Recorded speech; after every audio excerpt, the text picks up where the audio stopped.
हरे कृष्ण, आप सबका स्वागत है। और हम लोग आज अध्ययन कर रहे हैं अध्याय 4 और चौथे अध्याय का अंतिम चरण है जो बहुत आसान है, क्योंकि जो तीसरा और चौथा अध्याय था वो हमने पार कर दिया, जिसमें निष्काम कर्मयोग, ज्ञान योग, उनसे आने वाला ज्ञान, कैसे उसमें स्थित होते हुए आप सभी कर्मों से मुक्त हो जाते हैं।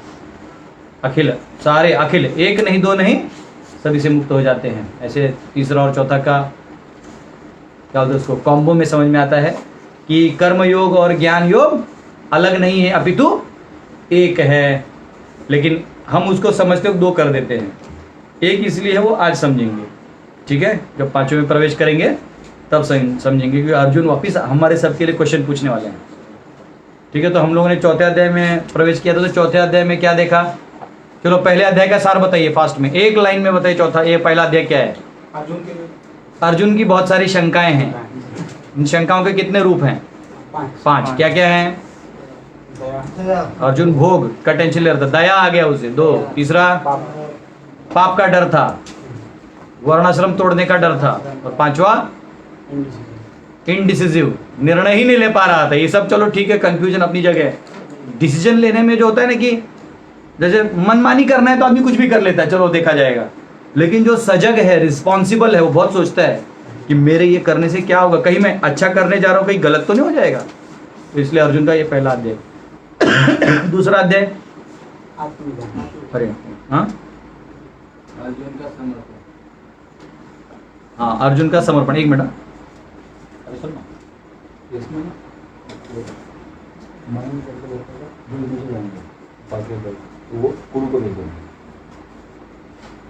हरे कृष्ण। हाँ, दूसरा अध्याय का क्या है? अर्जुन का समर्पण है। तो अर्जुन का समर्पण दूसरा अध्याय का मूल नहीं है, वो तो स्टार्टर है। मेन थाली में क्या है, मेन कोर्स में क्या है? आत्मज्ञान दिया है कि असली में तुम्हें कहाँ स्थित होना है। ऐसे ज्ञान में स्थित हो जाना है कि फिर तुम्हें लड़ना ये मरे, कोई किसी को मारता नहीं। तुम अपना केवल क्या करो, कर्तव्य करो, या तुम कर्तव्य भी नहीं कह सकते, तुम्हारा जो धर्म है उसका निर्वाह करो, अनासक्त रहो। सब बता दिया उसमें। भगवान ने भक्ति योग बताया, निष्काम कर्म योग बताया, सकाम बताया, कर्मकांड बताया, सारा बता दिया। अर्जुन हो गया कंफ्यूज, क्योंकि भगवान बहुत सारे श्लोक में क्या शब्द इस्तेमाल कर लिए? बुद्धि योग। तो बुद्धि योग शब्द सुनते ही उसको टड़क गया, हैं बुद्धि से सब करना है, तो ये काम करने आप क्यों कह रहे हैं, युद्ध करने आप कह रहे हो? तो डर गए, बोलते क्या बोल रहे हैं प्रभु, आपका समझ में नहीं आ रहा है। फिर भगवान ने तीसरा अध्याय बताया। क्या बताया तीसरे अध्याय में? बिना कर्म के तुम रह ही नहीं सकते, कर्म तो तुम्हें करना ही होगा। और फिर यज्ञ कर्म के बारे में समझाया, है ना। यज्ञ करना देवताओं के लिए जरूरी है और भगवान विष्णु के लिए भी। ये हमारा कर्तव्य है, हम लोग ऋणी हैं। वी शुड बी ग्रेटफुल कि जो भी हमको दिया है वो किसने दिया है? भगवान ने दिया है। देवता उनके अधीन है, उनके माध्यम से भी इस पर कंट्रोल होता है। तो आप उन्हें भी धन्यवाद दीजिए कि हाँ, देवता लोग भी अपना जॉब कर रहे हैं, तब नहीं सब हो रहा है। तो सबको हमें ग्रेटफुल होना चाहिए। शास्त्रों में एक हम लोग बचपन में बोलते थे, वो वर्ष है, शिव जी के ऊपर आता था। वो रात को प्रार्थना करते थे कि हे प्रभु माफ़ करिएगा अगर हमने दिन में कोई गलती काम की है तो। हाँ, वो आता था। बहुत अच्छा श्लोक है वो, याद आएगा तो बताऊंगा। वो क्या कहते थे? जय जय करुणाब्धे श्री महादेव शंभो, ऐसा आता था लास्ट में। अरे महादेव हे शंभो, कृपया करके मुझे, मैंने कुछ भी आंखों से, हाथों से, मेरे कार्यों से अगर कुछ गलत किया हो तो कृपया करके माफ़ कर। तो ऐसे हम लोग को ऐसा सुबह उठते ही धरती माता को प्रणाम करना चाहिए। धरती माता है, भू माता है। हम लोग उस पर खेलते हैं, कूदते हैं, शौच करते हैं, इत्यादि करते हैं, परंतु ये सह लेती है, तो हमें प्रणाम करना चाहिए। ऐसा बेटा हो तो धरती माता कितनी खुश होगी हमारे ऊपर। तो ये इसके बारे में तीसरा अध्याय बताया। फिर तीसरा अध्याय में बाद में लास्ट में क्या बताया? लास्ट का सेक्शन क्या था? काम और क्रोध से बचना है, क्योंकि निष्काम कर्मयोग करना, चलो इच्छा भी हो जाए तो खींचता कौन है? काम। हाँ जी, तुम बोला तुम्हारा हैंडराइटिंग अच्छा है, तो एकदम ट्रांसेंडेंटल दिख रहा है। चलो कोई दिक्कत नहीं।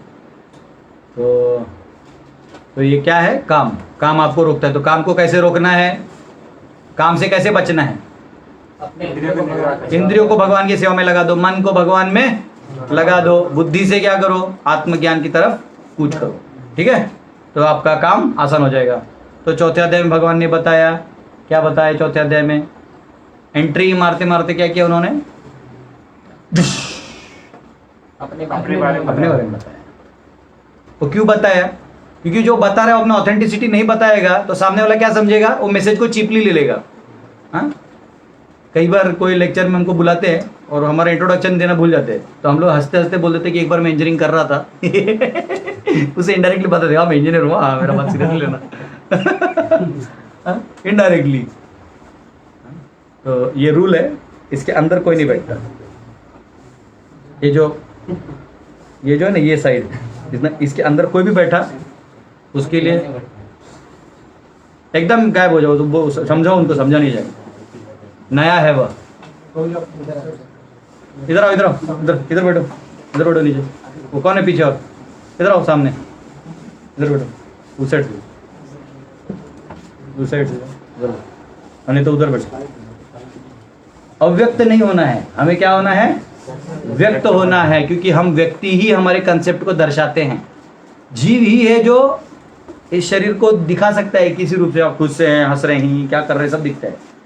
अव्यक्त में क्या है? तू बोलते रहे, मैं बहुत शाना हूं। हरे कृष्ण। तो ये चौथे अध्याय में क्या किया भगवान ने? अपने आप को बताया। फिर क्या किया? हाँ, ये वर्णाश्रम कैसे बनाए हैं वो बताया, कि कैसे वर्ण और आश्रम के हिसाब से कार्य करना चाहिए। और वर्ण और आश्रम जन्म से है क्या? नहीं। क्या दो शब्द है वहां पे? गुण कर्म विभागशः। ये गुण और कर्मों से है। कोई ये सोचेगा कि जन्म से होता है, तो नहीं होता है, ठीक है। जन्म से फायदा हो सकता है, जैसे आप किसी ब्राह्मण कुल में जन्म लिए तो उनका माता पिता के संस्कार आप में आसानी से आ सकते हैं। कोई क्षत्रिय कुल में तो उसको पहले से तलवार वलवार का एकदम वो बहुत मतलब जोश रहता है। कल ही हम लोग तलवार लाए आश्रम में, भाला लाए, भूल गए यार, लिया तो मजा आता है। लाइव में तलवार उनको बहुत अच्छा लगता है। हाँ, जो वैश्य है उसको पहले से बिजनेस मालूम है, किसी बंसल अग्रवाल को मिली है वो आपको ऐसे बेच देगा खड़े खड़े। तो वो खड़े खड़े 10,000 कमा लेगा, आपको पता ही नहीं चलेगा। वो आपको बोलेगा, आपको देख लेकिन आपका सेविंग है 2-3 लाख रुपया, प्रभु जी आपको कह रहे हैं ऐसा करते हैं, आपको पता ही चलो क्या बोल रहा है, आपको लगता है खाना खिला रहे, वो टाइट करके उसका 10 का 20 कर देगा बैठे हुए। गुण है, तो ना ये पावर होता है भगवान की कृपा से। तो ये गुण कर्म विभाग हुआ। फिर बाद में क्या बताया भगवान ने? भगवान ने बताया अलग अलग प्रकार के यज्ञ करिए, जिससे आप क्या करते हैं, वो कर्म करते करते आपको ज्ञान की वृद्धि होने लगेगी, ज्ञान बढ़ेगा ना। जैसे क्या होता है, जैसे कोई नया भक्त आता है मंदिर में, हमारे भक्तों के बीच में आता है, तो देखिए अल्लड़ टाइप रहता है। कैसे रहता है? अल्लड़।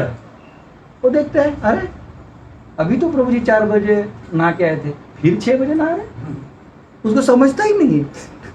अब वो सोचता है इधर रहना है तो 3-4 बार नहाना है। अब उसको ये नहीं मालूम है नहाना क्यों है 3 बार दिन में? शुद्धिकरण के लिए। हम अपना शरीर शुद्ध रखेंगे, चित्त शुद्ध रखेंगे। नाम जप क्यों करते हैं? हाँ, ओम पवित्रो पवित्रो वा सर्ववास्थांगतो विवा यह स्मरेत पुंडरीकाक्ष सभय्याभ्यंतरा शुचि। जो भगवान को पुंडरीकाक्ष को स्मरण करे उसका चित्त अंदर से शुद्ध हो जाता है। और नहाने धोने से क्या होता है? कपड़ा स्वच्छ पहनने से क्या होता है?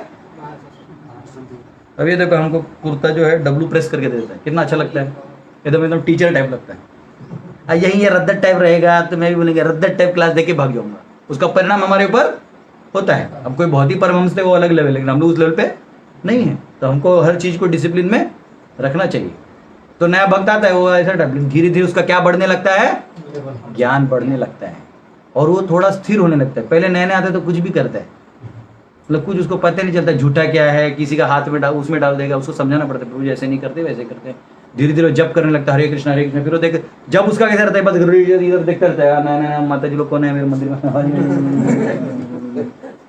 फिर बाद में पता चलता है कि ये सब कोई काम का है नहीं, लेक्चर सुनने लगता है, बोले ये सब तो आत्मा है, ओहो, और मुझे भगवान के लिए जब करना है, ओ हरे कृष्ण हरे, आंख बंद हो जाता उसका, हरे कृष्ण। तो क्या हो गया? धीरे धीरे अगर वो क्रिया में लगा ही नहीं होता, सेवा में लगा नहीं होता, तो क्या होता? ज्ञान बढ़ता क्या?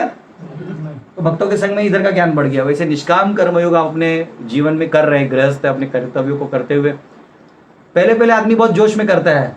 मैं मेरा जब बच्चा पैदा होता है ना, बेटा या बेटी, तो बेटा पैदा होता है तो उसके लिए होता है हम इसके लिए 50 लाख निकाल के रखेंगे, इसको हम यूएस में पढ़ाएंगे, कैम्ब्रिज यूनिवर्सिटी में, यहाँ वहाँ पढ़ाएंगे। उसका दिमाग वहाँ चलता है उस उम्र में। बेटी पैदा हो गई इसके लिए हम वो पॉलिसी बना कर रखेंगे, इसके शादी में एकदम ऐसा वो करेंगे ना, सपना करके रखते हैं। जब तक वो एक्चुअली लड़का लड़की उस उम्र में आ जाता है, शादी के 20 साल के हो जाते हैं, तो ये तब तक कहाँ पहुंच जाता है भैया? 55 तक, 50-55 तक पहुंच जाता है। 50-55 में इतना थका भागा होता है, बीवी ने इतना परेशान किया होता है, बॉस ने परेशान किया होता है, समाज से परेशान, गीता समझ में नहीं आ रहा है वो ना उसको कोई सोल्यूशन दिखता है, वो भूल ही जाता है कि मैंने पैसा किसके लिए संभाला था। बात समझे?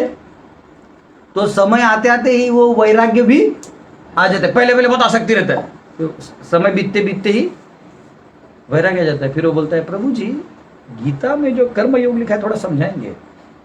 तो हमारा ड्यूटी क्या, कर्मयोग बोलो, निष्काम बोलो, भक्ति बोलो, कर्मकांड बोलो, जाके हरे कृष्ण का चैंटिंग ही थमा देता आदमी बोले आप ये माला पकड़िए इससे ज्यादा हमको गीता में कुछ नहीं समझा तो आप कृपया करके माला पकड़िए, इससे सब हो जाता है। आपको कर्मकांड भी चाहिए तो हो जाएगा, अशुद्ध भक्ति भी चाहिए तो हो जाएगा। माला धरिए, वो अपना चालू कर देता है माला।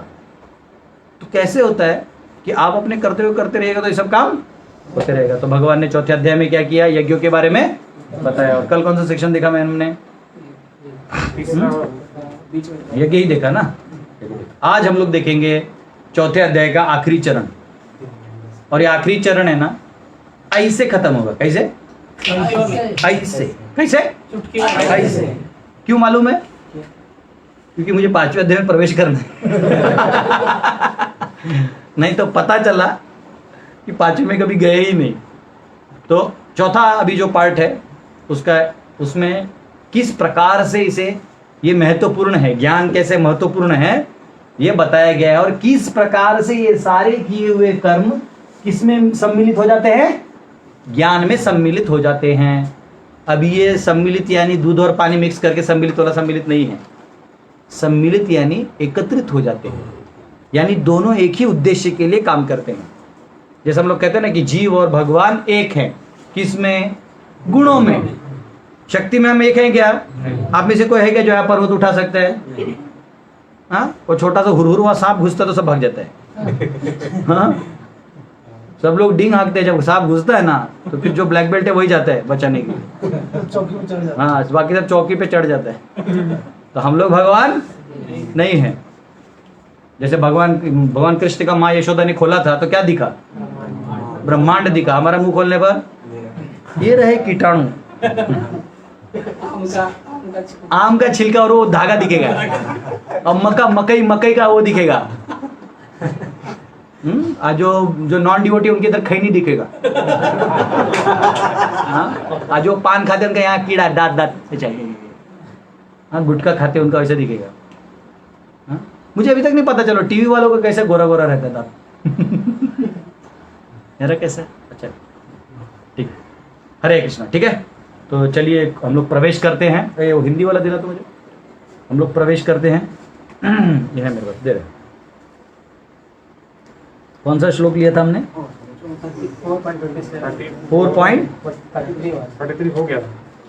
33 हो गया था। 34 से 42 लास्ट सेक्शन हमारा है, चल रहा है अभी। तो 33 आ गया, ये 34। ठीक है, तो 34 का श्लोक तो सबको रटा हुआ है ना? अंदर में प्रवेश करेंगे, बस प्रार्थना कर लेते हैं। ओम अज्ञानतिमिरन्धस्य ज्ञानाञ्जनशलाकया चक्षुरुन्मिलितं येन तस्मै श्रीगुरवे नमः।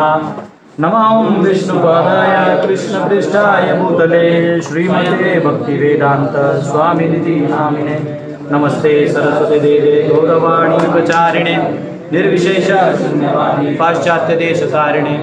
जय श्री कृष्ण चैतन्य प्रभु नित्यानंद श्री अद्वैत गदाधर श्रीवासादि गौर भक्त वृंद।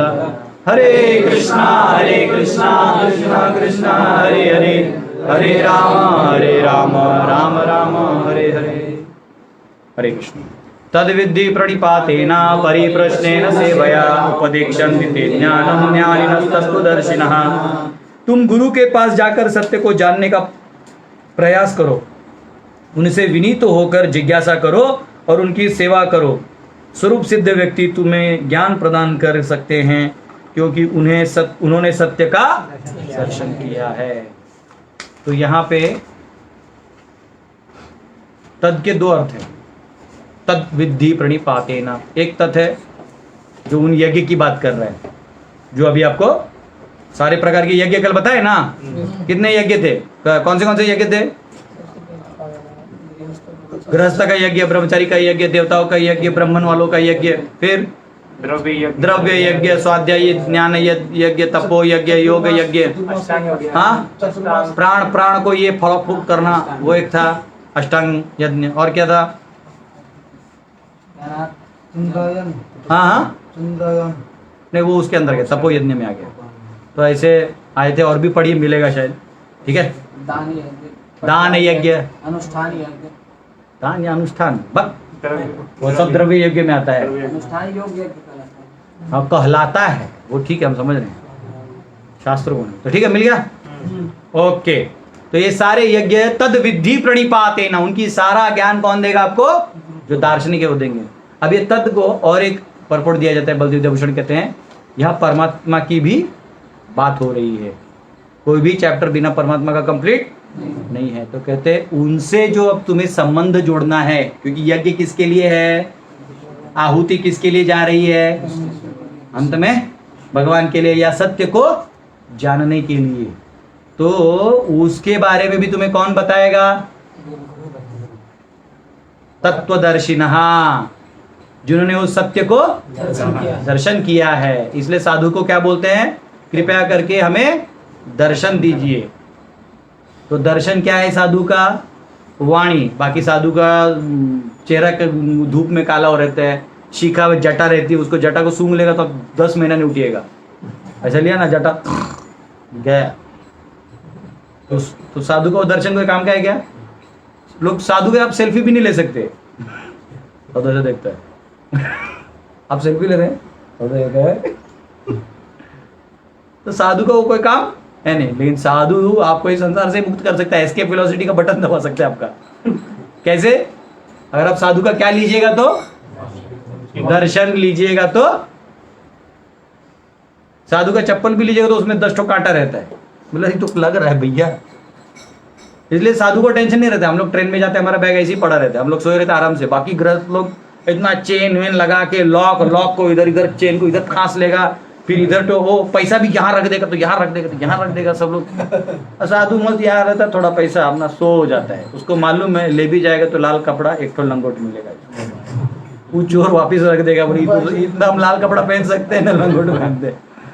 फिर वो देखेगा बटवा चुराएगा तो देखेगा इतना सारा उधारी का कागज है उसके अंदर एक तो 10-20 रुपए का नोट है। बोलेगा वो खुद ही इधर से बाकी चोरी किया उसमें डाल। आप प्लीज उसको यूज करिए। हाँ, गलती से हम ग्रंथ ले जाते हैं, कभी कोई ग्रंथ चुरा ही लिया तो क्या होगा? पढ़ के कोई एनलाइटन होके बोला गुरुदेव तुम्ही कोथाय। साधु को बहुत हल्का रहना चाहिए। कैसा रहना चाहिए? ज्यादा मटेरियल एसेट, ज्यादा ये सब रखने का भी नहीं, क्योंकि देखेगा तो मेरा है, ये मेरा है, ये सब लेने का प्लान होने लगेगा। फिर लेगा तो भोग करने का प्लान आएगा। अब भोग करने का प्लान आएगा तो क्या है? कामात क्रोधो भी जायते, फिर क्रोधात भवति सम्मोहात भवति स्मृति विभ्रमा, स्मृति भ्रंशात बुद्धिनाशात। तो ऐसा हो जाएगा। एक बार एक साधु था, उसका लंगोट टंगा हुआ था। हाँ, लंगोट पहनते हैं ना साधु। एक्चुअली साधु और ब्राह्मण लंगोट इसलिए पहनते हैं क्योंकि सिला हुआ कपड़ा भगवान की पूजा में नहीं पहनना चाहिए, इसलिए वो लोग उत्तरी पहनते हैं। देखा, धोती और उत्तरी पूजा में। सिला हुआ जैसे कुर्ता है तो जनरली पूजा इत्यादि में नहीं पहनते। तो जो साधु है उसका लंगोटी था, तो क्या हुआ, चूहा आके काट देता था। अब वो गुस्सा हो गया, रोज आता हूँ चूहा काट दे रहा है, चूहा काट दे रहा है। हाँ, मेरा एक कुर्ता था उसके, देखो इसको चूहा काट देगा। हल्का सा काटा है इसलिए टेंशन मत ले, एयर कंडीशन है तो वो रहेगा। वो जहाँ भी रहेगा तो हर प्रकार का प्रॉब्लम रहेगा। आज वो चूहा ज्यादा अच्छा है कोरोना से, समझ रहे हैं ना। ऐसा मत सोचिए नहीं हमको फ्लैट में रहना चाहिए। फ्लैट में आपको सरकार फ्लैट कर देगी बंद करके। तो चूहा उसका लंगोट काटा। अब जब लंगोट काटा तो उसको आ गया गुस्सा। उसने क्या किया, आसक्ति किससे हो गई थी उसको? लंगोट से। लो सारा संसार छोड़ और कहाँ अटका? लंगोट। तो वो बोला ऐसा क्या, वो एक बिल्ली पाल लिया। ब्राह्मण तो था ही, विद्वान तो था ही, विद्वान था, शास्त्रों को पढ़ता तो जानता था। उसका काट क्या है? बिल्ली। तो बिल्ली पाल लिया, बिल्ली आई तो चूहा चला गया, चूहा का प्रॉब्लम खत्म। लेकिन बिल्ली का प्रॉब्लम क्या था? उसको दूध चाहिए। बिल्ली ऐसी रहेगी, उसको पढ़ने नहीं देती, वो इधर नोट्स बनाता, और उसको दूध कहाँ से लाना है? तो बोले दूध लाना है तो गाय लाना होगा। तो एक गाय ले आया, फिर वो गाय को दूध निकाल के उसको देता था बिल्ली को, खुद थोड़ा ले लेता था।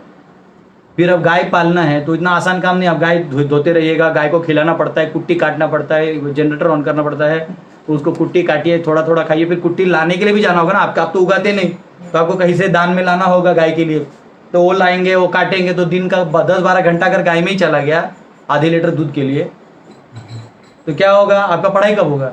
तो सोचा इससे अच्छा मैं क्या करता हूँ, इसको संभालने के लिए एक माता जी लेके आता हूँ। फिर माता जी आए, फिर वो शादी करके माता जी को लेके आया, तो फिर वो दूध का काम हो गया। पता चला माता जी फिर बच्चे हुए। तो चालू कहाँ से हुआ?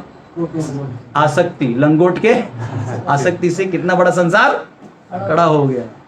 इसलिए साधु को जितना त्याग कर सकता है उतना करते रहना चाहिए, कुछ भी नहीं रखना चाहिए। अंत में तो ये सब भी छीना जाएगा, तो प्रैक्टिस कर लो छोड़ देने का। साधु को बहुत अलर्ट होना चाहिए। तो यहाँ कहा जा रहा है तद विद्धि प्रणिपातेन। तो कैसे जाना चाहिए गुरु के पास? देखो, गुरु के पास जाने को कहा है। अरे आप नॉर्मल केमिस्ट्री, फिजिक्स, साइंस नहीं पढ़ सकते, तो ये तो आध्यात्मिक साइंस है, ये कैसे समझ लीजिएगा? हाँ, कैसे समझिएगा? नहीं समझ पाइएगा, वो दिखता ही नहीं है। सब अनुभव थोड़ा थोड़ा होता है, लेकिन समझता नहीं। जैसे परमात्मा का अनुभव सबको होता है, कैसे होता है बताइए? परमात्मा का अनुभव सबको होता है, बताइए कैसे? जब गलत काम करते हाथ थरथराता है। और एक अनुभव आपको बताता हूँ, जैसे आपने डिसाइड किया ना कल मुझे कहीं जाना है, जैसे मेरे को सुबह कभी फ्लाइट होता है, अर्जेंट ट्रेन होता है, टाइम पे उठना है, तो किसी भी हालत में 3 बजे उठना है, नहीं तो छूट जाएगा। किसी भी हालत में 3 बजे उठना है। और मैंने कितने बार देखा, टाइम करके आँख खुलते और देखा 3 बजे, जबकि अलार्म नहीं लगा है। अब अभी अनुभव करिएगा, हमने कुछ तो सोचा। जैसे कल ना मैं लेक्चर दे रहा था ईशोपनिषद का, बहुत भूख लग रहा था मुझे। मैं बोला क्या आज तो सब्जी एकादशी है, कुछ आलू का चिप्स टाइप मिल जाता, मन में सोचा। अब मेरे टेबल पे डब्लू के घर से चिप्स आया था, मैं बोला अरे तो इसका मतलब कौन ये सुना? मैं तो बोला नहीं किसी को। तो भगवान जो है हमारे हृदय में रह के सब हमारा काम जो है जरूरी वो हमको हेल्प करते हैं, हमेशा गाइड करते हैं हमें परमात्मा। और इसका अनुभव सबको होता है, लेकिन ये समझाए कौन ये परमात्मा है, उसके लिए कौन चाहिए? कोई भी ज्ञान लेना तो गुरु चाहिए। आपको हवाई जहाज उड़ाना है, आप बोले नहीं हम 100 करोड़ देते हैं हमको, अच्छा हवाई जहाज दीजिए। आप चाहे एरोस्टेस खरीद लीजिएगा, एक तो एरोप्लेन खरीद लीजिएगा, आप पायलट का कपड़ा भी खरीद लीजिएगा, और वो सारा बटन क्या समझिएगा, रनवे भी बना लीजिएगा, लेकिन बटन कौन सा दबाना है तो उड़ता है, कौन से नीचे आता है, हाँ पता चल। जो नया नया गाड़ी सीखता है देखा उसका कैसा होता है, नए व्यक्ति का पहचान है। जब भी कोई नया व्यक्ति बोलता है ना प्रभु जी हम गाड़ी ले जाएं, मेरे को 20,000 का खर्चा दिखता है। मुझे समझ में आता है ये बहुत इसकी मजा लेगा और ठोक के आएगा। तो आपको नॉर्मल चीज सीखने के लिए भी गुरु चाहिए। तो ये तो ऐसा ज्ञान है जिसको साक्षात्कार के बिना समझा भी नहीं जा सकता, ये तो बुद्धि वाला ज्ञान भी नहीं है। तो यहाँ कहा गया है कि ऐसे व्यक्ति के पास आपको कैसे जाना चाहिए? तद विद्धि प्रणिपातेन। क्या करना चाहिए जाते ही? मतलब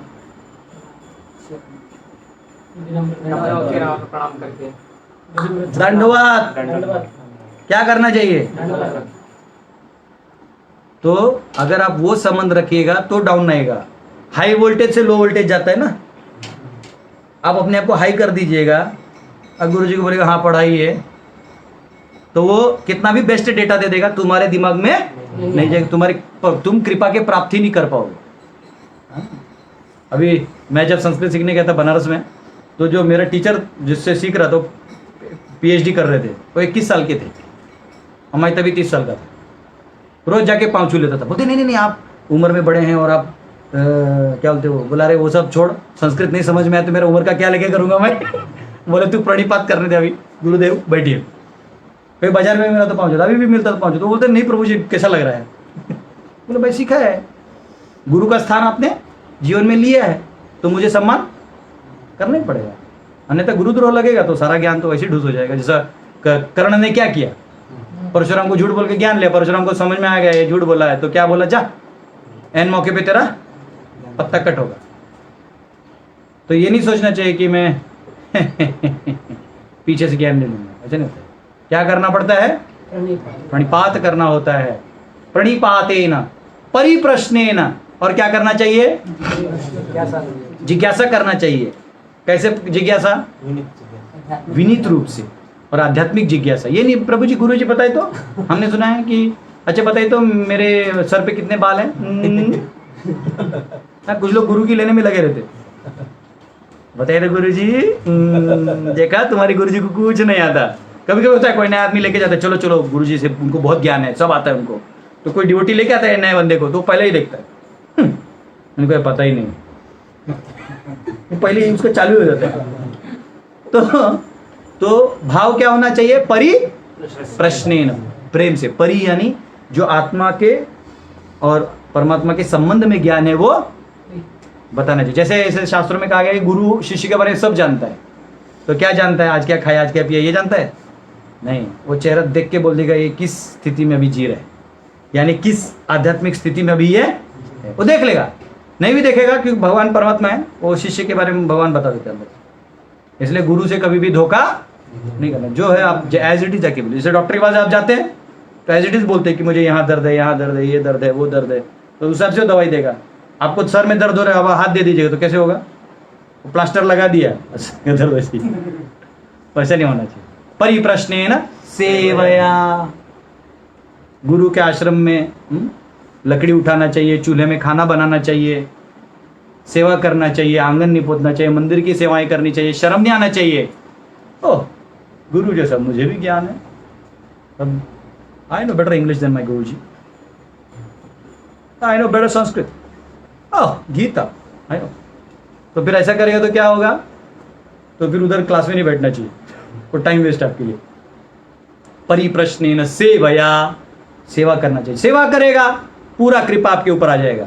एक बार क्या हुआ था, ये सच्ची घटना है, गिरिराज मिष्ठान भंडार है आपका गोवर्धन में। गोवर्धन जाइएगा तो परिक्रमा मार्ग जहाँ चालू होता है दंडोती परिक्रमा का, वहाँ गिरिराज मिष्ठान भंडार है। तो वहाँ का जो सोन पापड़ी है वर्ल्ड फेमस है, मतलब ऐसा रखा अंदर, और नॉर्मल खाने में इधर उधर कड़ा हो जाता है, दबाना पड़ता है, वो डालते ही पिघल जाता है, इतना पावरफुल है। तो हमारे गुरु महाराज को बहुत पसंद आया, तो उन्होंने किसी को बोला कि जाके सीखे, हम लोग हमारे राधा गोपीनाथ जी के लिए भोग लगाएंगे, इतना अच्छा सोन पापड़ी। तो एक शिष्य था, वो गया, जिसको ऑफिशियली मैनेजर ने भेजा। मैनेजर का हमेशा डिसीजन जो है इस मामले में गलत होता है। वो भेजा, वो गया, बोलते हाँ मेरे को भेजा है सीखने के लिए। तो जो कुक था ना बोला हाँ, उसको ना ये ले बर्तन मांज, ये ले वो कर। वो सटक गया 2 दिन बाद, बोले मैं क्या मांजने के लिए आया हूँ, मैं सीखने के लिए आया हूँ। तो वो सिखाए नहीं, तो फ्रस्ट्रेट होकर चला गया। महाराज का गया, महाराज वो लोग बहुत घमंडी है, नहीं सिखाते हैं।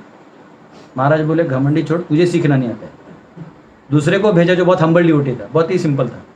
वो गया, उसने उसको ही बर्तन पे लगाया, पूरा महीना वो सारा गिरिराज मिष्ठान भंडार का बर्तन धो लिया। बर्तन धोने के बाद उसको बहुत वो हुआ कि ये बेचारा सच में सीखा। तो इधर बोले सुन, ये ऐसा बनता है, उसका असली रेसिपी जो होता है, जो जो उसमें जितना पाक होना चाहिए, क्या होना चाहिए, सब सिखाया, जो किसी और को पता भी नहीं। बोले मैं तुझे इसलिए दे रहा हूँ क्योंकि तुझे तेरे गुरु पे निष्ठा है, और तेरी गुरु निष्ठा ने मेरा ये दिल जीत लिया। तो जब आपको अपने गुरु पे निष्ठा होगी तो ये तो जीव का दिल पिघल गया, वो तो कौन है, भगवान है। अगर आपको गुरु के वाणी से नहीं भी समझा, गलती से लेक्चर सुना, नोट्स बनाए, फिर भी नहीं समझा, लेकिन आप प्रामाणिक रूप से बैठे हैं, 9:30 बजे काला चेहरा देखते हैं ऑनलाइन, और प्रामाणिक रूप से समझ करते हैं, तो अंदर से कौन है आपके हृदय में, परमात्मा है। वो आपको अंदर से ज्ञान दे देंगे। कभी कभी आप देखिए, सामने वाला बोलता कुछ है, नीचे वाला समझ के कुछ और ही भक्ति बन जाता है। कोई बोलता है कि ये जीवन नश्वर है, आह प्रभु सही बोला, उसको अलग ही एंगल में चले जाता है। बोला क्या, वो कुछ और बोल रहा है, नश्वर है, इसलिए आप लोग क्यों कुछ और बोलने वाले। नश्वर सुन के ये क्या हो जाता है, ऐसा होता है। कभी कभी बोलने वाला हो सकता है उतना डीप में नहीं बोल रहा, लेकिन परमात्मा ये आपको देते हैं। इसलिए 10वें अध्याय का 11वां श्लोक खोलिए। 10वें अध्याय का 11वां श्लोक के लिए ये भगवान का, कह सकते कि भगवान के दया का लास्ट, मतलब हाईएस्ट पॉइंट है। 10वें अध्याय का 11वां श्लोक, ऑनलाइन वाले भी खोलिए। मैं भले आपको नहीं देख सकता हूं, लेकिन परमात्मा आपके हृदय में भी है। तो सामने आते ही मुझे याद आ जाएगा। जोर से बोलिए सब लोग।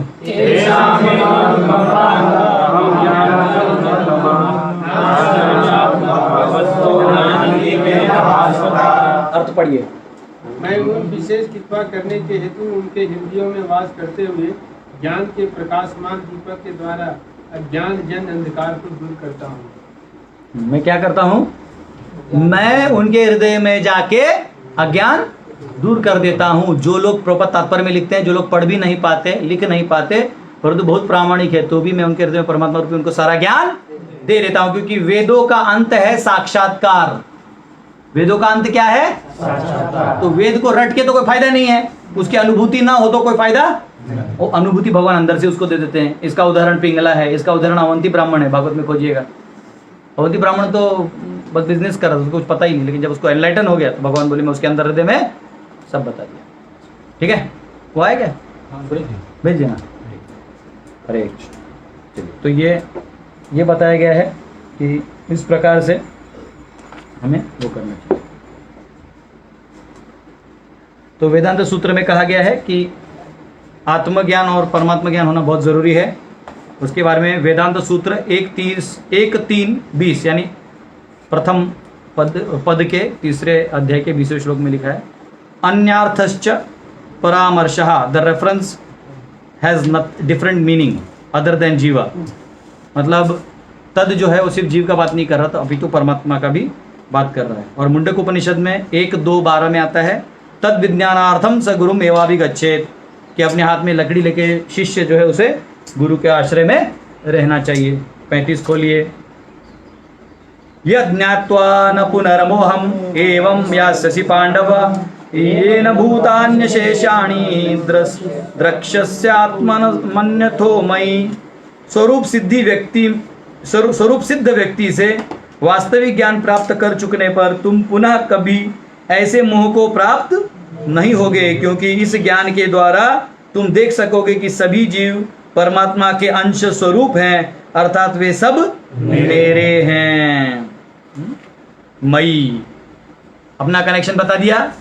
इनडायरेक्टली वो क्या कह रहे हो, परमात्मा कौन है? ठीक है, तो यहाँ पे वो कह रहे कि ऐसा करोगे तो आपको कोई भी संशय नहीं रहेगा। तो प्रभुपाद तात्पर्य में एक खंडन करते हैं। कई बार लोग कहते हैं कि भगवान जो है वो ऐतिहासिक व्यक्ति है। क्या है? ऐतिहासिक व्यक्ति है। वो ये मानते हैं कि भगवान ऐतिहासिक व्यक्ति है और वो भगवान नहीं है। कृष्ण कौन है? एक ऐतिहासिक व्यक्ति है। कुछ लोग वो कहते हैं कि अरे गोवर्धन उठाना, रासलीला, ये सब रूपात्मक है। मतलब you know it is just to like हम लोग हीरो को क्या करते हैं, हीरो को ऐसा बहुत फ्लाइंग किक मारता है, वो अकेला 100 गुंडों को मार देता है। साउथ इंडिया में वो विलन होते हैं सारे, वो मार ही खाते हैं, उनको पैसे ही मार खाने को मिलता है। तो ये ऐसा बोलते नहीं, तुम लोग का कृष्ण जो है ना वैसे इमेजिनरी हिस्टोरिकल है, उसी बनाया गया है। तो यहाँ पे वो क्लियर हो रहा है कि ही इज एब्सोल्यूट एज ब्रह्मन। वो कौन है? वो स्वयं है। यहाँ पे उनसे ही ये सब अभी जो कनेक्शन है वो बताया है परमात्मा का। दूसरा वो क्या कहते हैं लोग कि Krishna loses his own separate existence in many expansions. भगवान वो मानते हैं कि वो परम है, परंतु बहुत ज्यादा विस्तार कर लिए हैं, तो अब वो स्वयं खत्म हो गए हैं। तो ये एक दूसरे के टाइम पास लोग हैं। हाँ, मैं जब कॉलेज में था तो मेरा एक फ्रेंड था, बोलता अरे कैसे भगवान यहाँ आ सकते हैं? वो तो हमारे हृदय में, वो तो कण कण में है, यहाँ आने का क्या, तो पहले से है। वो है तब ये चल रहा है। आपको मालूम है मौत कैसे होता है?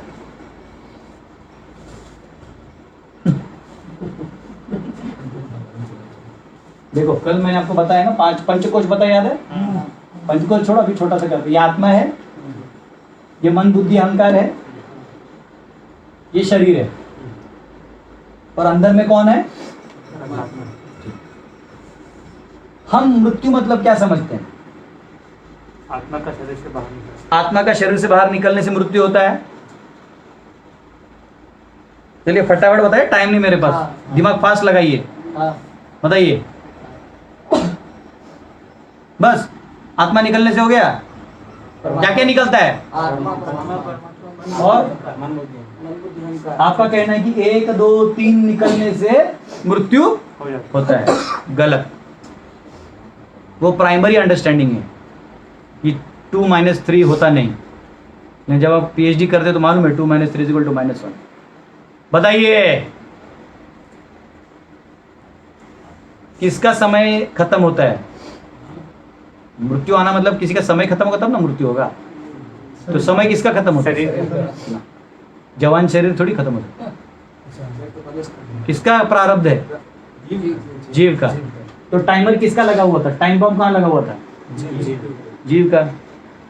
लेकिन उसको पता है कि अभी मेरा टाइम खत्म है, टक क्लास खत्म कर दो, ऐसा होता है?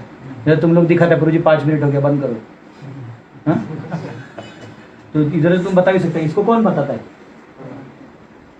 परमात्मा क्यों बताएगा?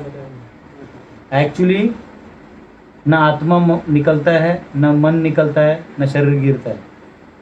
टाइम किसको पता है? हाँ तो निकलता कौन है?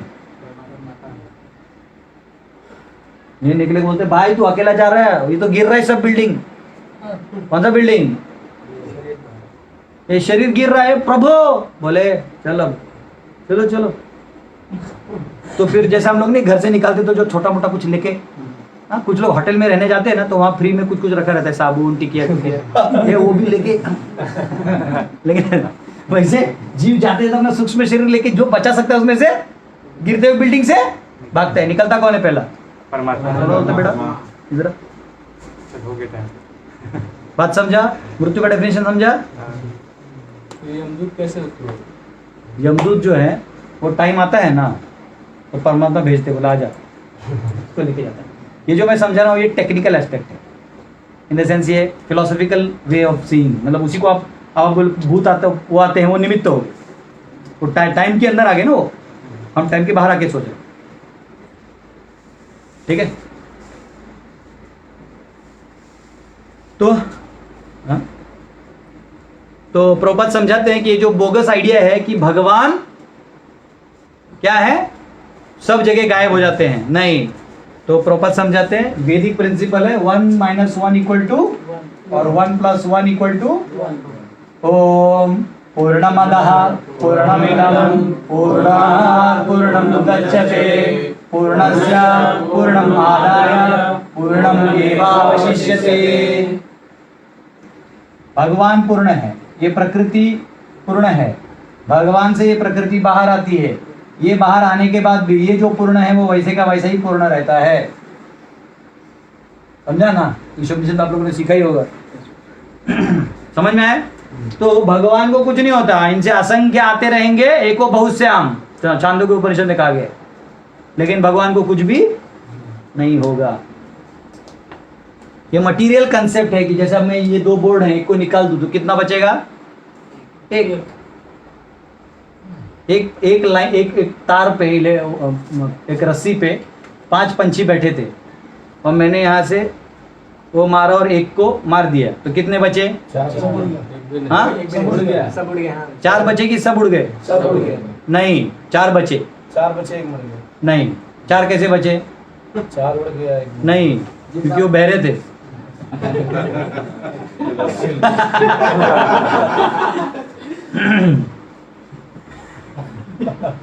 मजाक कर रहा हूँ।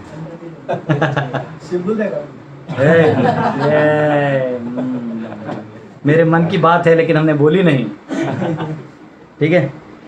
तो यहाँ कहा गया है कि हम भगवान से सेपरेट है। ये फीलिंग क्यों आती है? क्योंकि बीच में क्या है? इल्यूजन है, भ्रम है। भ्रम खुला आप भगवान के साथ, भ्रम खुला और आप अभी भी। हमारा आइडिया क्या है कि हम यहां इस भौतिक जगत में, भगवान वहां है। लेकिन ईशोपनिषद में क्या कहा गया है? तद्देजति तन्नेजति तद्दूरे तदवंतिके तदंतरस्य सर्वस्य तदु सर्वस्यास्य बाह्यतः। भगवान दूर भी हैं, भगवान पास भी हैं। तू मेरे पास भी है। भगवान चलते भी हैं, भगवान नहीं भी चलते। अवतार लेते तो हमारे सामने चलते हैं और आध्यात्मिक पॉइंट ऑफ व्यू से नहीं चलते। भगवान अंदर भी है, कहाँ? और बाहर भी है। तो एक्चुअली जो यहाँ अभी भ्रम से निकलेगा तो सब जगह आपको कौन दिखाई देगा? भगवान का वास आपको दिखाई देगा। तो मुक्ति की व्याख्या की गई है मुक्तिर हित्वा अन्यथा रूपम स्वरूपेण व्यवस्थितिः। Liberation means to understand once constitutional position. जब आपको अपने अस्तित्व का ज्ञान हो जाएगा कि आप कौन हैं, आत्मा है जो भगवान का नित्य जीवेर स्वरूप होय कृष्णेर नित्य दास, आप भगवान के सेवक हैं, तो ये जो मोह माया में आपका काम चल रहा है आसक्ति से, तो आपका आसक्ति हट जाएगा। और जब तक इस संसार में है तो बस कार्य करते रहिए, अब फिर टप करके निकल जाइए। ठीक है, 36 को लिए। अपि चेदसि पापेभ्यः सर्वेभ्यः पापकृत्तमः सर्वं ज्ञानप्लवेनैव वृजिनं संतरिष्यसि। यदि तुम्हें समस्त पापियों में भी सर्वाधिक पापी समझा जाए तो भी तुम दिव्य ज्ञान रूपी नाव में स्थित होकर दुख सागर को पार करने में समर्थ होगे। क्यों? हर कोई संसार में स्ट्रगल कर रहा है, तो अगर तुम पापी से पापी भी हो जाओगे, लेकिन इस ज्ञान रूपी नाव को लेके चलोगे कि मैं किसका हूं, तो क्या हो जाएगा? तुम तर जाओगे। बात समझ रहे हो? तो यहां पे 2 शब्द हैं जिससे कुछ याद आना चाहिए आपको, अपि और चेद। अपि और चेद और कहां पे आया है? 9, 30 और 31 में क्या आया है? अपि चेद सुदुराचारो। अगर मेरा भक्त दुराचार भी करता है, सुदुराचार मतलब बेकार दुराचार भी करता है, तो भी उसे साधु ही समझो। अभी यहाँ आचार्य समझाते हैं अपि चेद का मतलब, अरे कोई शुद्ध भक्त ऐसा काम करेगा? नहीं करेगा। तो ये होता है लाइक अतिशयोक्ति, हाइपरबोल स्टेटमेंट बोलते हैं, हाइपरबोलिक स्टेटमेंट बोलते हैं इसको इंग्लिश में। मतलब जो नहीं होने वाला है वो आप बोल देते हो दिखाने के लिए कि इसकी महत्वता क्या है, मतलब ज्ञान की महत्वता क्या है। अगर तुम पापी से भी पापी हो, अरे जो ज्ञान में स्थित हो क्यों पापी करेगा, समझ रहे हो? लेकिन ये कहा गया अरे तुम इसकी महानता समझो कि कितना भी वो कर ले, अगर वो ज्ञान में है तो क्या हो जाएगा? बच जाएगा। इसलिए यहां पे क्या शब्द है? अपि चेद। ठीक है, 37 को लिए। हाँ, और यहाँ प्रभुपाद तात्पर्य में समझाते हैं कि जैसे कोई समुद्र में डूब रहा है तो उसको क्या होता है? कौन बचाता है? उसको कोई गोताखोर आके बचा लेता है। वैसे ही संसार में हम लोग डूबे तो हमको कौन बचाएगा? भगवान बचाएंगे। भाई गुरु हमको मार्गदर्शन बताते हैं और भगवान उठा के ले जाते हैं। कहाँ पे लिखा है? 12 पॉइंट खोलो तो श्लोक। तेषाम अहम समुद्धरता मृत्यु संसार सागरात भवामि न चिरात् पार्थ मय्यावेशित चेतसाम। तेषाम अहम समुद्धरता, कितना नंबर है? 6 की 8 है, देखिए तो 12 पॉइंट। तेषाम अहम समुद्धरता, मैं डिलीवर करता हूं, I deliver from you from the ocean of Nations. तो उद्धार कौन करता है? 7, 12.7। तेषाम अहम समुद्धरता मृत्यु संसार सागर चिरात् पार्थ मय्यावेशित चेतसाम। कितना भगवान दयालु है, देखो आ जाते हैं। गजेंद्र ने पुकारा, भगवान भागे आ गए। अजामिल ने सिर्फ नारायण बोल दिया जबकि उनको भी नहीं पुकारा था, तो भी अपने दूत भेज दिए। देखो नाम खुद उनको पुकारा होता तो भगवान आ जाते, लेकिन नाम लिया था तो नाम लिया था मतलब उनके लिए नाम नहीं लिया था, तो किसको भेज दिया? देख भाई अपना नाम कौन ले रहा, नाम में की देखो क्या महिमा है। द्रौपदी ने पुकारा तो करुणा कर द्रौपदी पुकारी, पट में लिपट गए वनवारी, निरख रहे नर नारी राधे श्याम। भागते हुए ऐसा साड़ी का वो भेजा, दूसरा तो गिर गया। तो ये भगवान की महिमा है, तो भगवान खुद बचाते हैं। इसलिए हमें क्या करना चाहिए? इस संसार में निष्काम कर्म योग भगवान की सेवा में करते रहना चाहिए। आपको पता है कि ये मेरे से पार नहीं होगा, लेकिन कौन आपको लास्ट में आपकी वो कर देख के कौन हो जाएगा? भगवान खुश हो जाएंगे और आपको उठा ले जाएंगे। एक बार क्या होता है, एक टोप था, उस टोप में दही था। क्या था? तो मेंढक था छोटा, उसमें गलती से गिर गया। अब वो गिरा, वो हिला रहा है, देख रहा है तो हिल ही नहीं रहा है। अब कैसे निकले ना, दही में आप जहां भी डालो तो गाढ़ा दही होता है, कैसे निकलेगा? अब जंप भी नहीं मार सकते, जंप मारने के लिए थोड़ा प्लेटफॉर्म चाहिए ना, अब बन ही नहीं रहा है, करे तो करे क्या? लेकिन वो बोला नहीं मरूंगा, लेकिन मैं ये ट्राई करते रहूंगा। वो हिलाते रहा, वो दूध दही का बन गया छाछ। फिर जब पानी ऊपर आ गया तो उसने क्या किया, तो ये संसार जो बहुत संघर्षशील है, ये आपके लिए एक प्लेटफॉर्म बन जाएगा। कब? जब आप अपने कर्तव्यों को करते हुए निष्काम भाव से भगवान की सेवा में लगते हुए पार हो जाओ। ठीक है, 37 खोलिए। ये तैधांसी सम्मिधो अग्निर्भि भस्मसात् कुरुते अर्जुन, ज्ञानाग्नि सर्वकर्माणि भस्मात् कुरुते तथा। जैसे प्रज्वलित अग्नि ईंधन को भस्म कर देती है, उसी तरह है अर्जुन ज्ञान रूपी अग्नि भौतिक कर्मों के समस्त फलों को जला डालती है। जैसे क्या करता है अग्नि में, आप क्या डालते हो, लकड़ी डालते हो, तो क्या होता है उससे, हाँ राख बन जाता है। वैसे ही यहाँ पे ज्ञान की अग्नि में आपने जो भी करते हो उस क्या बन जाएगा, राख बन जाएगा। Reaction of all your material activities will be burn to ashes. तो यहाँ पे अग्नि जो है उसको भगवान के बारे में और आपका जो संबंध है उसका प्योर नॉलेज को अग्नि माना गया है यहाँ। ठीक है, और इसमें एक चीज ये है कि पुण्य और पाप दोनों जल जाते हैं।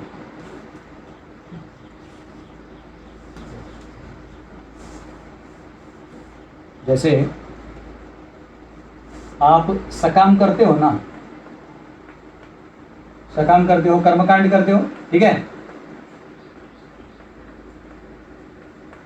निष्काम, और अभी ध्यान छोड़िए, भक्ति को डालते हैं। ठीक है, भक्त ध्यान है बीच में। अब क्या होता है, देखो कर्म से क्या होता है, कर्म के पॉइंट ऑफ व्यू से यहाँ क्या हो रहा है, यहाँ पे फल मिलता है ना, ठीक है, आपने किया तो उसका फल आपने मांगा था, वो यहाँ आपने मांगा नहीं, आपके जो किया आपने वो प्रारब्ध से जो आना था वो यहाँ पे, यहाँ भी क्या आ गया, फल आ गया। लेकिन ये फल कहाँ से आया, प्रारब्ध से आया। ये क्योंकि आपने एक्स्ट्रा पेमेंट किया, आपने एक्स्ट्रा कार्य किया तो फल आ गया। निष्काम में क्या है, निष्काम में रिएक्शन नहीं आता। क्या नहीं आता है, फल तो नहीं आता है, तो पुण्य और पाप दोनों भी खत्म हो जाते। सिर्फ पाप ही नहीं चलता, अपितु तो जो आप लोग इतना उपास फिपास किया था कहाँ जाएगा, भक्ति का उपास नहीं, जो नॉर्मल उपास करते हैं ना मंगलवारी सोमवारी, तो निष्काम करते ये पुण्य हट जाता है और इधर प्रारब्ध बच जाता है। क्या बच जाता है, इसका क्या प्रमाण है कि दो कर्म होते हैं, प्रारब्ध और अप्रारब्ध। क्या होते हैं, अप्रारब्ध यानी आपका कोटा है बहुत सारा, बचा हुआ है ना बहुत सारे कर्मों का, तो ये जन्म के आपके एक छोटे कर्म का टुकड़ा निकाल के आपको दे दे योनि में, उतना आप सुख दुख भोगते हो, तो ये अप्रारब्ध है, ये प्रारब्ध है। प्रारब्ध अभी भोग रहे हो, खत्म होगा तो इस अप्रारब्ध से निकाल के आपको और भी योनि दे दिया जाएगा, और अभी जो भी किया है वो भी अप्रारब्ध में ऐड हो जाएगा। तो सवाल है कि जो आप निष्काम उस लेवल पे पहुंच जाओगे जब आप क्या कर रहे हो, भगवान की ज्ञान में कार्य करने लगते हो, तो क्या जलना लगता है, ज्ञान यज्ञ में ज्ञान योग, मतलब इसको आप ज्ञान योग भी डाल देते हैं, ज्ञान योग, तो क्या जलने लगता है, धीरे धीरे पुण्य और पाप यानी अप्रारब्ध आपका कट गया, कर्म विकर्म दोनों गया। अब क्या बचा, अकर्म बचा और प्रारब्ध बचा। अब ये प्रारब्ध नहीं जा रहा है, इसका प्रमाण क्या है, नहीं, आपका शरीर अभी भी है, प्रारब्ध खत्म हो जाएगा तो क्या होगा, तो आपका प्रारब्ध अभी भी बचा, अगर कोई निष्काम करता है तो इसे प्रूव होता है। दूसरा, लेकिन भक्ति में कहते हैं कि प्रारब्ध भी जो है वो खत्म हो जाता है। तब बोलोगे लेकिन प्रभु जी भक्तों का तो शरीर होता है, तो एक्चुअली वो जो शरीर है इसलिए दिव्य माना जाता है, उसका प्रारब्ध भगवान ने पीछे से हटा दिया है, परंतु अब उसे जो देते हैं ना, इसके बाद जो भी भगवान के साथ करते हैं वो कौन करता है, भगवान उसके साथ करते हैं। और ये शुद्ध भक्त का लेवल है। ये हमारे आंडू पांडू टाइप सिर्फ तिलक लगा लिया इसलिए इसमें मत जाइएगा, पता तिलक लगा, सैफरॉन पहन लिया, आज से मेरा प्रारब्ध गया ऐसे मत सोचिए। ये शुद्ध भक्त की अवस्था है जहाँ ये भाव प्रेम की बात हो रही है। प्रेम स्टेज है ना, वो स्टेज क्या, प्रेम ही भक्त है, उसको सिवाय भगवान के कोई नहीं है। तो उसका क्या होता है फिर, उसका कोई प्रारब्ध नहीं बचता, उसके पास जो भी तथाकथित दिखने वाला सुख दुख आता भी हो किसकी इच्छा से आता है। जैसे प्रभुपाद जी का जो इतना नोट्स लिखा था वो उनके पत्नी ने रद्दी में फेंक दिया सिर्फ चाय के लिए। अब मुझे बताइए तो, देखा गया तो ये प्रारब्ध लग रहा है, लेकिन वो एक्चुअली भगवान की इच्छा थी ताकि वो संन्यास ले, ग्रंथों को लिखे, दुनिया में सबको प्रचार करे, इतना मंदिर बनाए तो हम जैसे बद्ध जीवों का उद्धार हो। वरना फिर क्या था, प्रभुपाद वृंदावन बैठ के जप करके निकल जाते। तो उनको इस्तेमाल किया, उनके गुरु का आदेश आया उठो संन्यास लो आगे बढ़ो। आज उन्होंने किया, किसका इच्छा था वो, भगवान का। लेकिन हमारा वैसे ना, लेकिन ये हो गया भगवान की तरफ से। भक्त शुद्ध भक्त होने पर भी क्या सोचता है कि नहीं तो मेरा क्या है, वैसे सोचता है वो, अपने आप को कम सोचता है, वो हमेशा अपने आप को इससे भी छोटा समझता है। तृणादपि सुनीचे ना सर्वरपि सहिष्णुना अमानी न मान देना कीर्तनीय सदा। वो सबको मान देता है, किसी मान की अपेक्षा नहीं रखता, और अपने आप को तृण से भी कम समझता है। लेकिन भगवान उसको सबसे ऊपर समझते हैं। ये भगवान का गणित ही अलग है। जो एकदम पीछे हो तो बोलता रही नहीं तू खास है ना। बात समझ में आया। तो यहाँ पे ये सब खत्म हो जाता है, ये इधर मैंने आपको बताया है। तो यहाँ पे ऐसा कहा गया, also action in present life likes drops of water rolling of the lotus feet. तो जो ये प्रारब्ध बचता भी है ना इस वाले ज्ञान यज्ञ में भी, तो ये ऐसी है जैसे कमल का दल होता है ना, जैसे कमल का पत्ता होता है, तो उसके ऊपर अगर बूंद हो पानी का तो कैसे वो गिर जाएगा इमीडिएटली, वैसे प्रारब्ध बहुत जल्दी ही खत्म हो जाएगा। मतलब ऐसा नहीं कि बहुत ज़्यादा खत्म हो जाएगा। ठीक है। तो वेदांत सूत्र में कहा गया है 4:1-13 में कहा गया है, तद अधिगम्य उत्तर पूर्वारध्योर अश्लेष विनाशौ तद व्यपादेशात्। One attaining this there is destruction of previous sins and non clinging of future sins. जो आगे यही श्लोक के पैरेलल में वेदांत सूत्र में आता है। ज्ञान डिस्ट्रॉयज अप्रारब्ध कर्मा, भक्ति डिस्ट्रॉयज ऑल। ठीक है, चलो 38 खोलो। न हि ज्ञानेन सदृशं पवित्रम इह विद्यते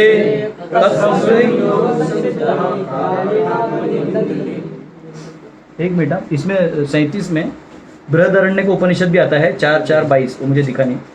उभे उभे वाइश एते तरति अमृतः सद्व असाधुनी। One overcomes both pious and impious interactions of work. ये पाप और पुण्य दोनों हट जाते हैं। ठीक है। एक्चुअली बहुत लोगों को पता नहीं, आप बहुत लोगों ने आपका लेक्चर अटेंड किया होगा ना, फिर मैं एक छोटा डायग्राम बना तो कई लोग एनओडी अगर नहीं करे तो उनको पता होना चाहिए है क्या। देखिए ऐसा होता है कि इस संसार में हम आते हैं इग्नोरेंस के कारण, अविद्या। अविद्या है हमें, हम भगवान को छोड़ के आते हैं तो अविद्या है। अविद्या से क्या होता है, यहाँ क्या आता है,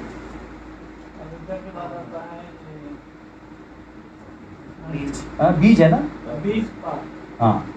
तो बीज को मैं से लिखता हूँ, जो पाप का बीज है वो आता है। फिर क्या होता है, नहीं कूट नहीं आएगा, ये तुमने डाला है।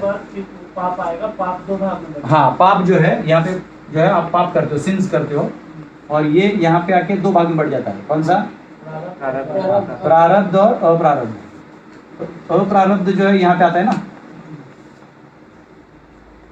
तो स्टॉक में जाता है, बराबर। या प्रारब्ध बाहर निकलेगा, प्रारब्ध आगे जाएगा और प्रारब्ध बाहर निकलेगा। हाँ, ये प्रारब्ध बाहर निकलेगा। हाँ। और प्रारब्ध के बाद ये आप जो भोग रहे हैं वो है। हाँ। और ये अप्रारब्ध यहाँ से, अप्रारब्ध वहाँ से भी और एक यहाँ से। एक कूट निकलेगा, कूट के रूप में वापिस वो बीज के रूप में जाएगा। पाप करने का बीज, ये साइकिल तैयार हो जाता है। तो जो अप्रारब्ध है वो इसके अंदर जाते रहेगा, और प्रारब्ध बाहर निकलेगा हर योनि में, एक एक योनि में। ठीक है। और आप जो पाप पुण्य करते हैं वो इसी के अंदर बनते जाएगा। लेकिन भक्ति करने से आप क्या करते हो, आप ये अविद्या पे ही घात कर देते हो, तो ये साइकिल। निष्काम कर्म योग करोगे तो क्या होगा, इस साइकिल पे घात करते हो। अब पूरा प्रेम होने का वो थोड़ा बचा रहता है, इसलिए भगवान छोड़ देते हैं शरीर को। ठीक है। इसके बीच में एक है ना, क्या है, अप्रारब्ध है, इसको अप्रारब्ध लिखते हैं ना यहाँ पे। अप्रारब्ध फिर प्रारब्ध फिर कूट फिर बीज। ठीक,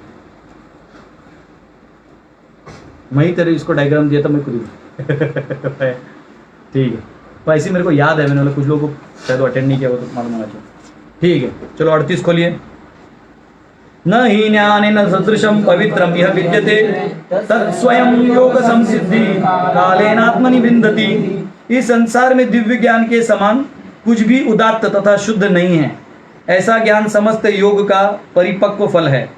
जो व्यक्ति भक्ति में सिद्ध हो जाता है वो यथा समय अपने अंतर में इस ज्ञान का आस्वादन करता है। ठीक है, वो कहा गया है कि ये जो इस दुनिया में कुछ भी इतना दिव्य नहीं है जितना ये दिव्य ज्ञान है, और जो इसमें प्रवेश कर जाए, उस स्थिति में पहुंच जाए, वो क्या करेगा? आनंद में आत्मस्थित हो जाएगा। ठीक है, अब सवाल आता है कि ये हो गया ज्ञान योग, परंतु इसको ले कौन पाएगा? तब उसमें आता है 40वां खोलिए, 39वां खोलिए। श्रद्धावान लभते ज्ञानम तत्पर संयतेन्द्रियः ज्ञानम लब्ध्वा परम शांतिम अचिरेणाधिगच्छति। जो श्रद्धालु दिव्य ज्ञान में समर्पित है और जिसने इंद्रियों को वश में कर लिया है वह इस ज्ञान को प्राप्त करने का अधिकारी है, और इसे प्राप्त करते ही वह तुरंत आध्यात्मिक शांति को प्राप्त होगा। तो यहाँ किसको मिलेगा? श्रद्धावान। श्रद्धावान जन है, श्रद्धावान जन है। कि जो श्रद्धावान है उसके अंदर जाएगा, और जो श्रद्धा नहीं रखता उसको नहीं मिलेगा। वो अगले श्लोक में दिया है, खोलिए 40। अश्रद्धानश्च अज्ञश्च अश्रद्धानश्च संशयात्मा विनश्यति नायं लोकोऽस्ति न परो न सुखम संशयात्मनः। हाँ, यहाँ पे 3 प्रकार के लोग कहे गए जो शास्त्रों को नहीं मानेंगे। कौन कौन? हाँ, पढ़िए। किंतु जो अज्ञानी तथा श्रद्धाविहीन व्यक्ति शास्त्रों में संदेह करते हैं वे भगवत भावनामृत नहीं प्राप्त करते, अपितु नीचे गिर जाते हैं। संशय आत्मा के लिए न तो इस लोक में नहीं परलोक में कोई सुख है। तो यहाँ पे क्या कहा गया है? 3 प्रकार के लोग हैं। कौन कौन? अज्ञानी, श्रद्धा अश्रद्धालु, कम श्रद्धा रखने वाले या नहीं रखने वाले, और संदेह करने वाले। तो ये ध्यान रखना, दूसरे लाइन में किसको भगवान ने ठोका है? संदेह करने वाले। अश्रद्धालु को आज नहीं कल श्रद्धा आ सकते। इसको नींद आ रहा है, खड़ा हो जाओ, 2 पांव में खड़ा हो जाओ।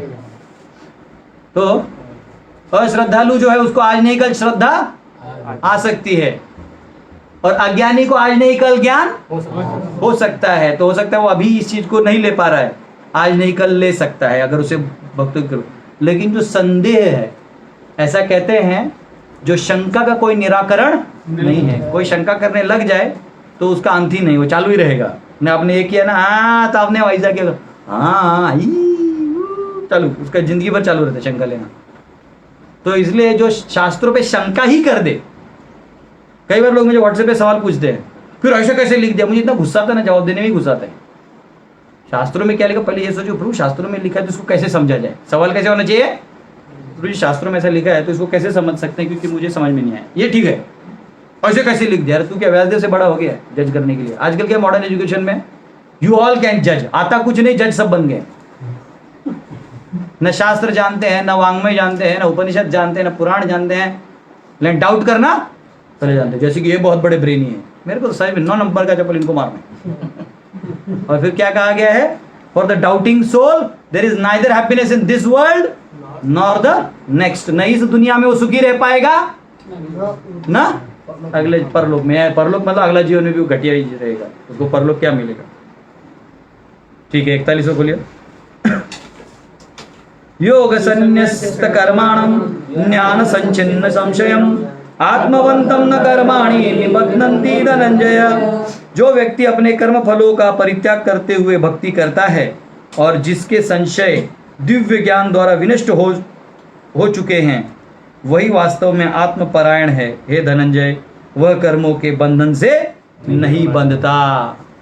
जैसे ये समझ में आ जाए कि मैं आत्मा हूँ, ये शरीर केवल निमित्त है और इसे मुझे इस्तेमाल करते हुए भगवान की तरफ अपनी चेतना को लगा के मुक्त होना है, वैसे आत्मा को, वैसे जीव को भगवान के वाणी पे, वैदिक शास्त्रों पे, प्रमाणों पे विश्वास होता है, और फिर क्या होगा?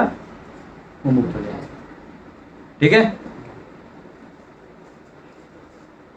अब 42वां कहा गया है, तस्मात् अज्ञानम असंभूतम हृदस्थं ज्ञानसिनात्मनः चित्त्वैनं संशयं योगम अतिष्ठोष्ठे अति उत्तोतिष्ठ भारत।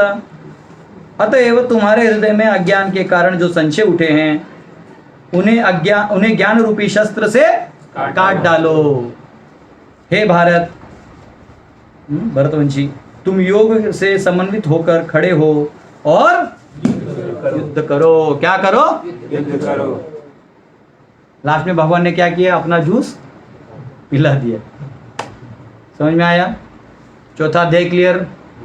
कोई सवाल नहीं है? आइए पांचवें में प्रवेश करते हैं। हाँ, चौथे से पांचवें में जाने से पहले 2 मिनट के लिए कीर्तन करेंगे। हरे कृष्णा हरे कृष्णा कृष्ण कृष्ण हरे हरे, हरे राम राम राम हरे हरे।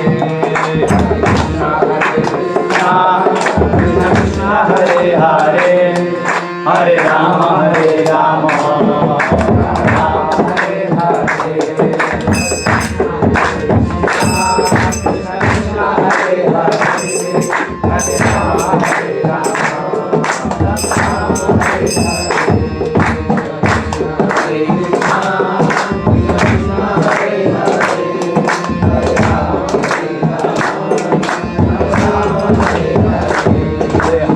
राम हरे कृष्णा कृष्ण कृष्ण हरे हरे, हरे राम राम राम राम हरे हरे।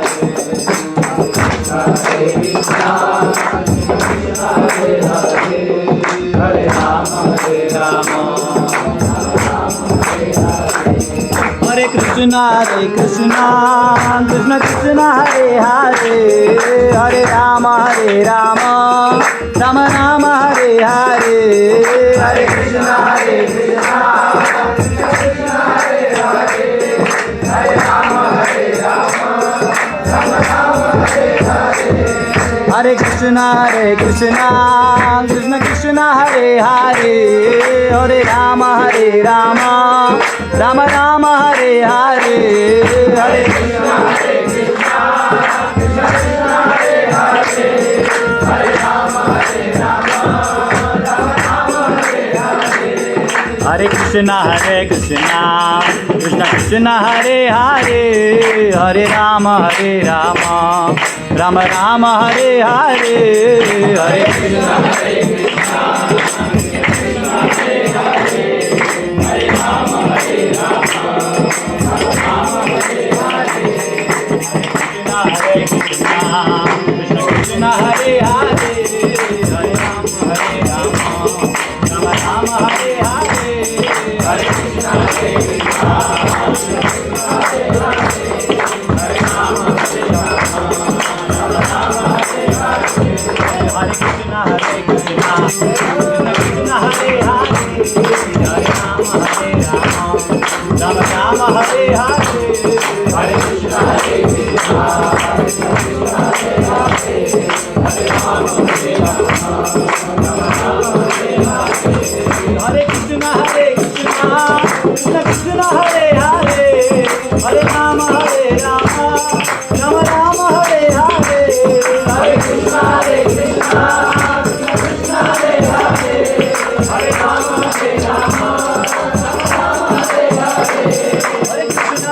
हरे कृष्णा कृष्ण कृष्ण हरे हरे, हरे राम राम राम हरे हरे। हरे कृष्णा कृष्ण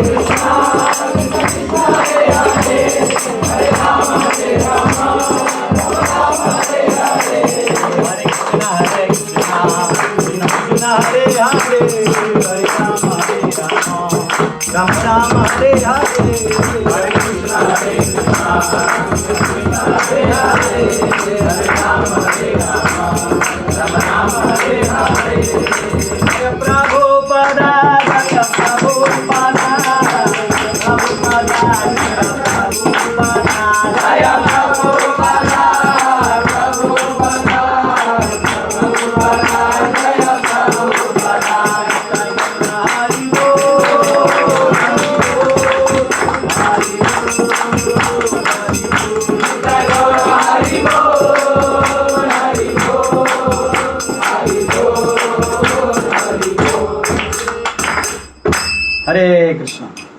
तो अभी हम सब 5वें अध्याय में प्रवेश कर रहे हैं और 5वें अध्याय का ब्रेकअप यहाँ पे दिया हुआ है, तो आप देख सकते हैं। तो 5वें अध्याय के कितने भाग हैं? 4। पहला भाग है 1 से 6 श्लोक है, जिसमें कहा गया है कि कर्म योग और ज्ञान योग क्या, कर्म योग और कर्म संन्यास क्या है? एक है, एक समान है, परंतु आसान कौन सा है? कर्मयोग आसान है। ठीक है। दूसरा भाग जो है 7 से 12 है, उसमें क्या कहा गया है? कर्मयोग करो, क्या कर्मयोग कैसे की जाए, कि कर्मयोग कैसे करना है उसकी विधि कहाँ बताई है? 7 से 12 13 से 16 में क्या बताया है? आत्मा परमात्मा प्रकृति का संबंध, इन तीनों का जो ज्ञान का भाग है उधर खुलेगा। और 17 से 29 में क्या बताया है? चेतना को परमात्मा में लगाकर मुक्ति। ये 4 भाग हैं। तो आइए हम लोग पहले वाले भाग में प्रवेश करते हैं। इस अध्याय में कितने श्लोक हैं? 29। और इसको हम लोग अभी लेक्चर रहेगा और शाम को 3 से 5 भी लेक्चर होगा। ऑनलाइन डिवोटीज इसको नोट करें, आज शाम को 3 से 5 भी लेक्चर होगा। गीता क्लास, जो मेरा गीता का क्लास है, अभी जो 5th चैप्टर हम चालू करेंगे, इसकी कंटिन्यूटी आज शाम को 3 से 5 भी चालू रहेगी। तो सभी भक्तों से, श्रोतागण से निवेदन है कि 3 से 5 भी आके प्रवचन का लाभ लें। हाँ, महाप्रसाद भंडारा की व्यवस्था की गई है। तो 3 से 5 होगा, तो नहीं तो हम क्या है ना, आगे बढ़ नहीं पाएंगे। हमको 6ठा अध्याय तक खत्म करना चाहिए था अभी तक, परंतु हम थोड़े पीछे हैं। कोई दिक्कत नहीं, हम लोग भागेंगे नहीं, परंतु समय दे देंगे तो ज़्यादा अच्छा होगा। सिर्फ आज का एक एक्स्ट्रा क्लास कर लेंगे तो हमें थोड़ा सा स्पीड मिल जाएगा। ठीक है, हरे कृष्णा। तो चलिए 5वें अध्याय में प्रवेश करिए। अब एक याद रखिए, भगवान ने 4थे अध्याय में क्या समझाया कि ज्ञान में सब भस्म हो जाता है। तो तुम ज्ञान रहो तो तुम्हें कोई कर्म करने का जरूरत नहीं है। अभी ये अर्जुन है, मैं कंफ्यूज है। अभी तो बोला युद्ध करो, फिर बोलते हो सब चले जाता है, फिर लास्ट वाले में क्या बोला? उत्तिष्ठ भारत, लड़। बोलते तू देता बोलता कुछ है, करवाता कुछ है, हमको बस बताओ प्रभु ये क्या है। देखो, भक्तों से में सखा चेती। अर्जुन को डाउट, भगवान पे डाउट नहीं है, लेकिन उनको समझ नहीं रहा है, इसका प्रॉब्लम है। तो अपने प्रश्न को परिप्रश्न है ना, सेव या परिप्रश्न कर रहे, डाल रहे परिप्रश्न को, अपने प्रश्न को गुरु के सामने रख रहे हैं। तो पहला श्लोक ही जो है वो प्रश्न है 5वें अध्याय का। और आपको तो मालूम है भगवान एक श्लोक में सवाल पूछने देते हैं और 40-50 श्लोक का जवाब देते हैं। इसलिए आप लोगों ने एक ही बार कोर्स रजिस्टर्ड किया एक क्लिक में, और हमने आपको लगातार सुना रहे। हरे कृष्णा। चलिए 5वें अध्याय में प्रवेश करिए।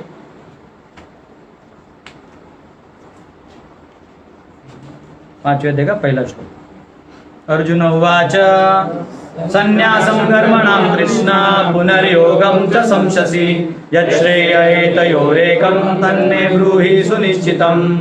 अर्जुन ने कहा, हे कृष्ण, पहले आप मुझसे कर्म त्यागने के लिए कहते हैं और फिर भक्ति पूर्वक कर्म करने का आदेश देते हैं।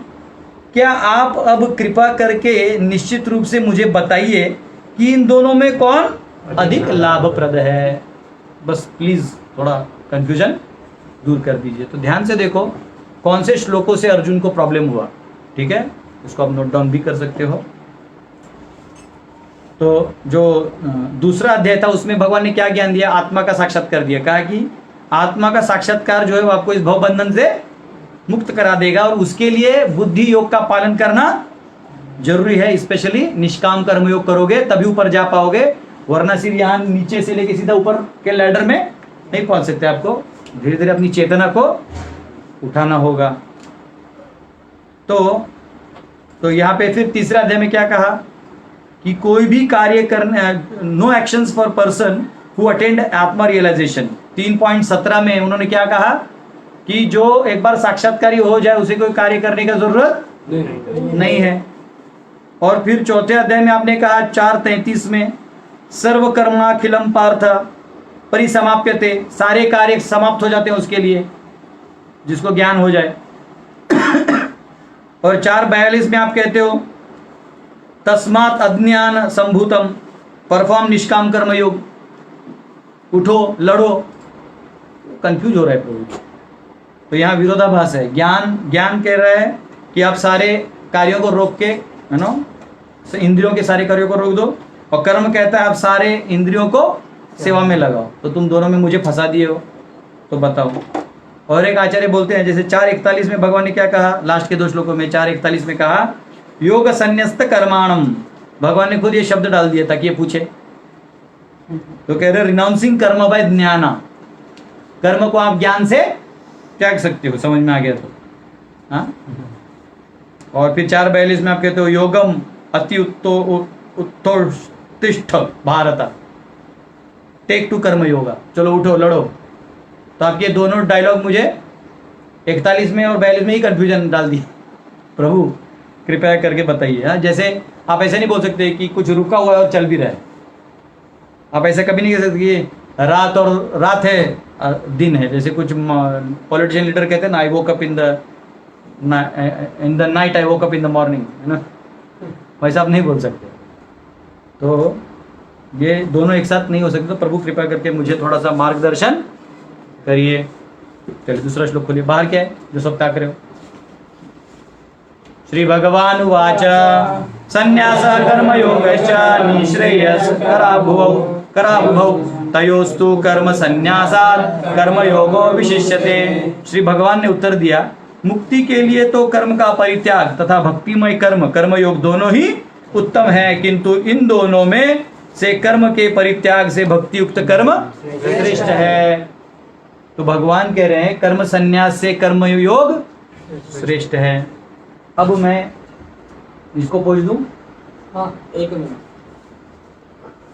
आया है वो सबको व्हाट्सएप ग्रुप में आए हुए हैं।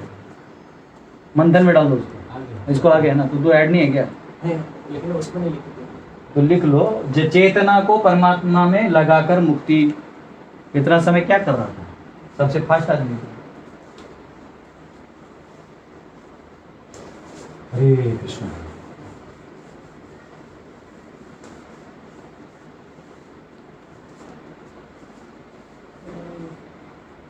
अब मैं येलो चॉक लाया था ना, क्या है इधर? मंदिर से लाया था मैं। पाप लगेगा? ठीक है। अब हम लोग क्या करेंगे, लैडर पूरा नहीं बनाएंगे। अब जो ये 5वां अध्याय है, ये लैडर से ज्यादा कहाँ डील करता है मालूम है? दूसरा, तीसरा और चौथा अध्याय जो है वो नीचे के ऊपर से तक डील करता था। तो 5वां अध्याय जो है वो यहाँ से डील करेगा। निष्काम कर्मयोग। कहाँ से?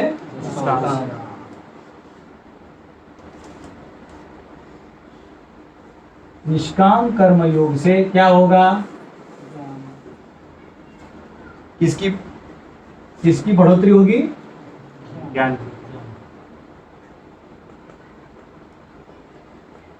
तो स्वाभाविक है आपकी चेतना साक्षात्कार में चली जाएगी, है ना? इसको आप भक्ति योग कह सकते हो। जहां आप एकदम हाईएस्ट प्लेटफॉर्म पे चले जाओगे। सवाल है, आपकी ये स्थिति आई नहीं और यहाँ जो भी कर्म था उसका आप त्याग करने में चले हो, तो भगवान ने दूसरे, तीसरे और चौथे अध्याय में क्या समझाया हम लोगों को? कि तुम अपने, एक मोटा मोटी यही समझे कि तुम अपना काम करते हो तो क्या होगा? फिर तुम स्थिर रूप से कर सकते हो। और ज्ञान में उन्होंने इसका फायदा बताया कि अगर आप ज्ञान योग में स्थित हो और तो आप कार्य नहीं भी किए तो कोई कर्म आपको, ये भी भगवान ने बताया। तो अभी इधर सवाल आता है, उस स्थिति की जो बात हो रही है, जैसे ज्ञान योग में भी 2 ऑप्शन है ना। ज्ञान योग के 2 ऑप्शन क्या है कि आप ज्ञान हो रहा है फिर भी आप अपने कार्यों को उससे आपका और अच्छे से करिएगा तो क्या होगा? ज्ञान की बढ़ोतरी, साक्षात गाढ़ा होते जाएगा तो आपको और क्या होगा? और ज्ञान में वृद्धि होगी। तो ये आएगा तो क्या होगा? स्टेबिलिटी, आपका जो स्टेबिलिटी है वो क्या होगा? बढ़ते जाएगा। ये पहला राउंड में, ये दूसरा राउंड में, तीसरा राउंड में। तो आप अगर अपने उसको करते जा रहे हो तो क्या होगा, स्टेबिलिटी, और उससे और क्या बढ़ेगा, ज्ञान बढ़ेगा, तो स्टेबिलिटी बढ़ेगा और इंद्रिय भी एंगेज रहेंगे। लेकिन अगर तुमने इस स्थिति की बात की है जहां तुम इसको छोड़ सकते हो, तो छोड़ सकते हो अगर तुम यहां पहुंच रहे हैं तो डायरेक्टली, जहां पे एकदम फिर कुछ टेंशन नहीं, डायरेक्टली भगवान संभालेंगे आपको। तो उधर एक रिस्क क्या है कि अगर तुम वहां का भक्ति में नहीं लगे तो शुष्क ज्ञान में तुम लग जाओगे, जो जनरली मायावादी लोग लग जाते हैं, सिर्फ ज्ञान को खोजने में, सिर्फ उपनिषद और ये पढ़ने में लगे रहते हैं और निष्क्रिय रहते हैं। तो उनको कंपैरिजन आने वाला है। तो ऐसे स्थिति में या तो निष्क्रिय होने के कारण तुम माया के प्रभाव में भी वापस जा सकते हो, बराबर, और नहीं तो तुम शुष्क अव्यक्तवादी बन जाओगे। क्या बन जाओगे, शुष्क, ऐसे शुष्क लिखता हूं, शुष्क, ड्राई, क्या बन जाओगे, ड्राई।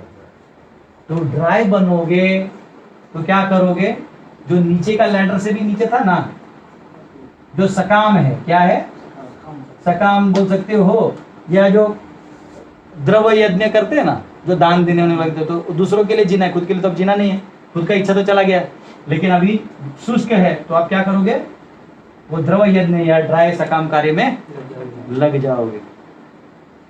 और माया में गए तो कहां गिरोगे, सीधा कर्मकांड के भी नीचे भोग योनि में लग जाओगे, फ्रस्ट्रेट हो जाओगे। तो ये वाला से डायरेक्ट ये ज्यादा रिस्की है, समझ रहे हो। तो इसलिए तुम क्या करो अर्जुन, क्या ज्यादा अच्छा है, ये हरा वाला हो गया, क्या हो गया, कर्म संन्यास, क्या हो गया, कर्म संन्यास, हरा वाला हो गया कर्म संन्यास।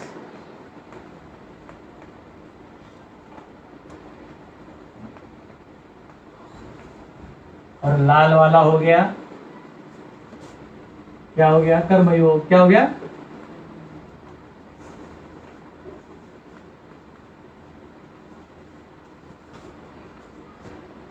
अगर आपकी कर्मयोग में सकामता भी है, मतलब यहां से आ भी रहे हो, तो धीरे धीरे ज्ञान बढ़ते जाएगा तो आप निष्काम लेवल तक आ जाओगे। सभी इसी को त्याग कर दिया तो फिर आप ज्ञान बढ़ने लगेगा। तो कहीं ज्ञान, कच्चा ज्ञान लेके उड़ी मार देगा, साक्षात्कार हुआ नहीं है। कभी कभी आदमी को थोड़ा ना फ्रस्ट्रेट हो जाता है घर में, जीवन में, तो परेशान हो जाता है, घर छोड़ के हम अब बाबा बनना चाहते हैं। मेरे को एक ने फोन किया, मैं अब जीवन में, मैं बोला तू इधर गलती से ही मत आना, क्योंकि यहाँ पे मैं बर्तन घिसवाता हूँ, गोबर उठवाता हूँ, सेवा करवाता हूँ, यहाँ मलाई खाने के लिए किसको रूम। मैं बोला आपकी क्या अपेक्षा है, बोले बस एक रूम मिल जाए, मैं अपना आराम से लीन हो जाऊँ। मैंने बोला भाई मैं तो फिर भी छोड़ दूंगा, मेरे जो बाकी ड्यूटी है बिल्कुल नहीं छोड़ेंगे। लीन होने का टाइम यहाँ पे है ही नहीं, बहुत ज्यादा थक गए तो आप दीवार को पीठ लगा के लीन हो सकते हैं, लेकिन आत्मा को कहीं लीन करने का समय यहाँ पे नहीं है। तो ये कच्चा है। तो भगवान कह रहे हैं अर्जुन को, अगले कितने 1 से 9 जो सेक्शन है अभी, उसमें क्या कर रहे हैं भगवान, क्या बता रहे हैं, 1 से 9 में क्या बता रहे हैं, 1 से 6 क्या अच्छा है, दोनों में क्या अच्छा है, कर्म 1 से 6 ना, सॉरी 1 से 6, सॉरी माफ करिए। कर्मयोग समान है परंतु कर्म संन्यास से आसान है। तो ये कह रहे हैं कि ये कर्म योग जो है, ये कर्म संन्यास जो है, यानी ये छोड़ने का बात जो कर रहे हैं, वो और कर्मयोग क्या है, सेम है, क्योंकि दोनों का लक्ष्य क्या जा रहा है, वही है, परंतु ये ज्यादा सेफ है। जैसे आप कभी कहीं रास्ते से जा रहे हो, तो मैंने देखा है कभी कभी गूगल मैप है ना, 2 रास्ते दिखाता है, एक हाईवे दिखाएगा, क्योंकि हाईवे थोड़ा बाहर से जाता है शहर के, तो 40-50 किलोमीटर एक्स्ट्रा रहेगा, लेकिन वो मस्त रहेगा, जूम, आपको कुछ होगा नहीं। एक वो दिखाएगा नजदीक है, लेकिन फिर वो रास्ता किटकुट काट कुट रहता है। तो हम लोग को कभी कभी रहते हैं शॉर्टकट है मारो, अब गाड़ी घुसाते हैं तो धड़ धड़ धड़ धड़ धड़ धड़ धड़ धड़। एक बार हम लोग झंझारपुर जा रहे थे, क्यों याद है ना, सिबुल करुणावतारपुर, और कौन था, श्याम, लो बाबा श्याम उस गाड़ी में था, 145 किलो वो, और हमारा सबका 200-300 में लगे, और गाड़ी था वैगनर 30, वो एकदम मतलब पुराना मॉडल, 15-20 साल पहले वाला। और हम लोग ने क्या किया, गूगल को शॉर्टकट मार दिया। शॉर्टकट मार तो गाड़ी कहाँ से गया जानते हो, टूटा हुआ पुल से लेके गए, जो लकड़ी होता है ना, पुराना पुल होता था लकड़ी का, अगर उसमें थोड़ा भी टायर जाता तो सब नदी के अंदर, कोसी नदी में डूब जाते। हम लोग भी इतने रिस्की वाले जोश यंग ब्लड घुस गए, बच गए कैसे? तो घर वाले तो कैसे आ गया, उधर अलाउड नहीं है, तो पता चला हम गए थे तो फाटक ही नहीं लगा हुआ था घुस गए। तो कभी कभी रिस्की होता है, बच के निकलना मुश्किल है, तो इसलिए सेफ साइड से चलिए। कहां से चलिए? आपको लग रहा है नहीं नहीं मैं तो फट करके डिवोटी बन जाऊंगा, थोड़ा ज्ञान आने पर ना आदमी खुश हो जाता है। जैसे नया कोई डिवोटी बनता है ना, प्रभु जी हम ये कर देंगे, हम वो कर देंगे, ऐसा खुश जाता है। उसको देते हैं ये करो, हाँ शाम में तो बाप रे और करना होगा, बोला हाँ नया नया भक्त आता है, पहला क्या है? क्लेशाग्नि, हाँ वही है ना, पहले खुश हो जाता है, सारे पाप जल जाते हैं उसके, भक्ति में तो खुश जाता है, हरि बोल। ऐसा कहते हैं भक्ति में जो नया भक्त है और जो परमहंस है, ये दो ही हैं जिनको शुद्ध भक्ति का अनुभव होता है। बीच में जितने हैं ना, सेवा करने वाले, ये करने वाले, सब परेशान रहते। भक्ति में भी इतना आसान नहीं है, बहुत निर्णय लेने पड़ता है। यही एनओडी है, ये सेक्शन क्या है? भक्ति रसामृत सिंधु, यहां चालू होता है। आप समझ रहे हैं? आपको पीएचडी और फर्स्ट स्टैंडर्ड साथ में करवा रहे हैं। तो गीता जो बैकबोन है, तो ये जो नया आदमी आता है ना, ये उसको शुद्ध भक्ति का बड़ा मतलब, उसको लगता है जन्माष्टमी मुझे कृष्ण साक्षात मिले, वो रोता है भगवान को देखकर, वृंदावन जाता है, प्रभु मेरे तो प्रेसिडेंट बुलाते थोड़ा बर्तन मांजना है। ये तो किधर भी आपके बोर्ड पे लिखा नहीं था। गीता में तो नहीं बोलते भगवान बर्तन मांजने के लिए, तो तुझे मांजने में क्या शर्म है? तो तुम्हारा शर्म लाज लज्जा सब भगवान खोलेंगे।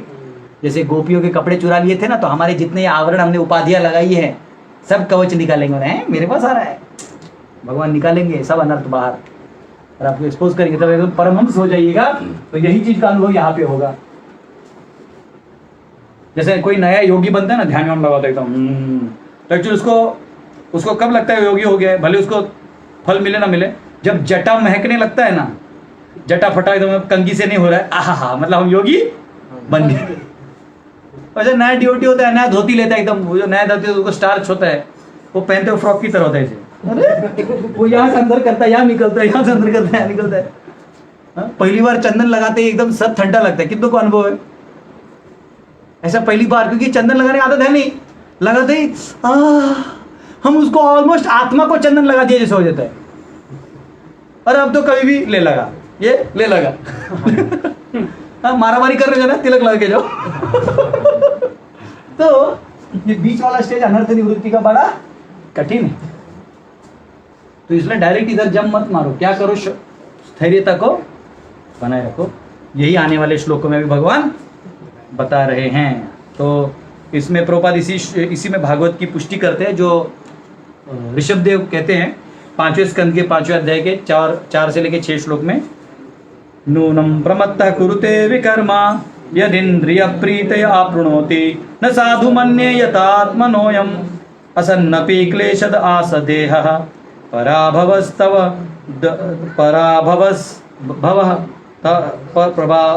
पराभवस्तावद् बोधजातो यावन्न जिज्ञासत आत्मतत्त्वम् यावत् क्रियास्तावत् इदं मनो वै कर्मात्मकं येन शरीरबन्धः एवं मनः कर्मवशं प्रयुक्ते अविद्ययात्मान् उपधीयमाने प्रीति न यावन्मयि वासुदेवे न मुच्यते देहयोगिन तावत्। तो इसका एक्चुअली इन सेंस बोल देता हूँ मैं आपको। वो ये क्या कह रहे हैं कि आप जो भी एक engrossed in sense gratification means transmigration to new bodies, अगर आप इस चीज़ों में लग जाओगे, इंद्र तृप्ति में लग जाओगे मनुष्य शरीर मिलने के बाद भी, तो इसका मतलब क्या होगा? आपको पुनर्जन्म लेते रहना पड़ेगा। इसलिए ये जो है ना वो डेंजरस है। कौन सा?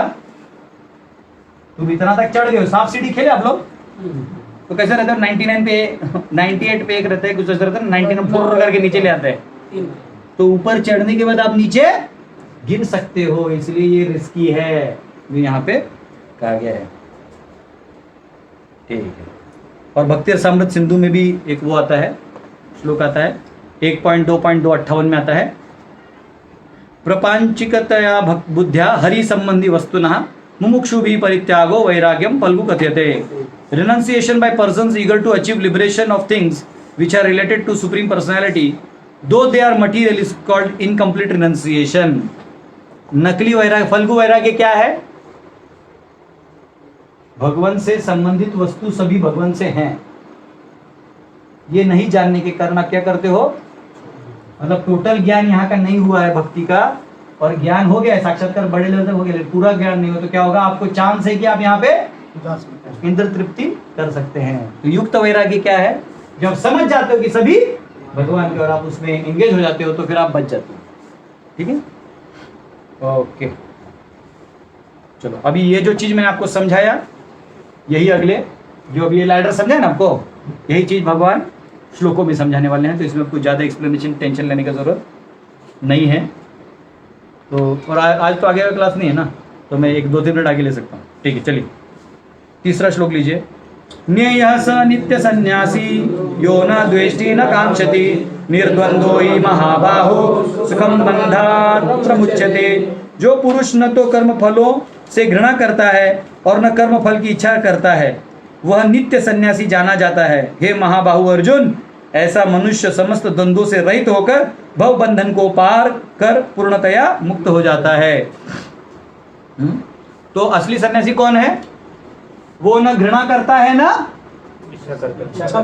हाँ, वो क्या करता है? Neither hates and fruits. हाँ, वो असली वैरागी है। तो वैरागी का मतलब ये नहीं कि घर छोड़ दिया तो वैरागी है, क्या? ये गलत धारणा है। क्या गलत धारणा है? घर छोड़ दिया तो मैं वैरागी हो गया। एक्चुअली जिसको वैरागी आ गया वो घर में नहीं रह सकता। बात समझिए। जैसे अभी कितना डायग्राम बनाऊं, ये कपड़ा क्यों है? ये कपड़े का आकार किसकी तरह है? मेरे शरीर की तरह। मेरे शरीर की तरह, छोटे बच्चों की नहीं, ये मेरे शरीर की तरह है। तो इसको पहले इसको सिया गया या मैं बना? फिर ये। तो वैसे ही लाल कपड़ा संन्यास स्थिति के बाद लेना चाहिए कि पहले लाल कपड़ा पहनना चाहिए फिर स्थिति आने आएगा? तो स्थिति कहाँ आएगी? आप पहले गृहस्थ में रहिए या घरदार में, संसार में रहिएगा तब ना, लोगों में रहिएगा। उधर से जब मंत्र के बाहर निकलेगा, आपकी चेतना बाहर निकलेगी, तो क्या होगा? आपकी स्थिति सन्यासी हो जाएगी। तो आप घर में रहने के लायक नहीं रहते। बच्चों की नहीं, घर वाले बोलेंगे आप जाइए, अब निकलिए यहाँ से। क्योंकि सन्यासी जब किसी द्वेष करेगा ही नहीं, जैसे इसमें लिखा है कि वो द्वेष करेगा ही नहीं, तो घर में रह पाएगा?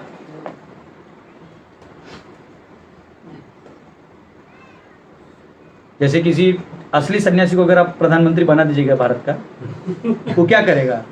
मत मारिए पाकिस्तान को, हे इमरान खान, अब क्यों नहीं समझते गीता को, आइए। तो वो कर पाएगा मैनेज? कुछ भी दे दिया। हाँ, तो बोलेगा हाँ हमको दिल्ली चाहिए, ठीक है ले लो। तो सन्यास है तो वो अलग स्थिति है, उसका वो लोग भी सम्मान करेंगे। वो लोग भी जानते कि हम लोग लो लेवल का काम कर रहे हैं, देश वेश का काम कर रहे हैं, ये लोग आध्यात्मिक आदमी। तो संत का सम्मान सब वो लोग भी जानते हैं। राज्य करने वाले राज्यकर्ता जो होते हैं अलग होते हैं। वैसे गृहस्थ में कौन होता है? हाँ, ये मेरा घर है, तेरा घर है, थोड़ा आप सीधा बैठ जाएंगे, वैसे बैठना अनदर है। तो यानी गुरु सामने लात बैठना, लात आगे करके बैठना या पीठ ऐसे करके ठीक है, पर वैसा नहीं बैठना चाहिए। तो जो गृहस्थ है उनका क्या रहता है? वो उनका एक डब्बा बना रहता है, ये मेरा है, ये हमारा खाना है, घर का खाना है, वो उनके घर का खाना है, उनके घर का हम नहीं खाएंगे, ये हमारा है। हाँ, कोई भी पति है वो अपने पत्नी को प्रेम करता है, उसके लिए साड़ी लेके आता है, दूसरे के लिए नहीं लेके आता, और लेके आया तो उस घर में कभी नहीं रह पाएगा। कोई पत्नी है वो अपने पति का बार बार किसको फोन करती है? बोलो, फोन करके कंपनी में, खा लिया डब्बा, खा लिया, कैसा लगा सब्जी? हाँ बहुत अच्छा था। थोड़ी देर में अच्छा वो पच गया। वो किसको फोन करती है? जिसको अपना समझती है उसको। तो अगर कल को वैराग्य आ जाए उसे, ये सब मेरे हैं तो कैसे होगा? बात समझ रहे हो? तो संन्यास एक स्थिति है, वो होने के बाद आप इस गृहस्थ वानप्रस्थ सब के मोड में नहीं रख सकते। वो उच्च स्थिति मानी जाती है, आत्मज्ञान माना जाता है। तो अपने आप आपको लोग घर से बाहर ही कर देंगे। तभी ऐसे लोगों को एक ऐसे जगह पे रहना चाहिए जहां परिवार घूमते रहना चाहिए, प्रचार करते रहना चाहिए। उनका कोई घर नहीं है, सारा विश्व ही उनका घर है। वसुधैव कुटुंबकम, अब हर आदमी मेरा है। इसलिए साधु से कोई भी जाके बात करता है, देखो आप जाओ ना, हरि बोल प्रभु जी, ये उसको लगता है मेरा है, सबको लगता है मेरा है। और जो ही आप गृहस्थ बन जाइएगा या अपना बनेगा तो हमको दिखा रहे भक्ति, हम क्या कम भक्त हैं? मेरा कुर्ता देखिए चमकता है, मेरी बीबी धोखे देती कब, गोल्डन, मेरे बटन्स गोल्डन है, उसका डिवोशन कम है, उसका प्लास्टिक का बटन है।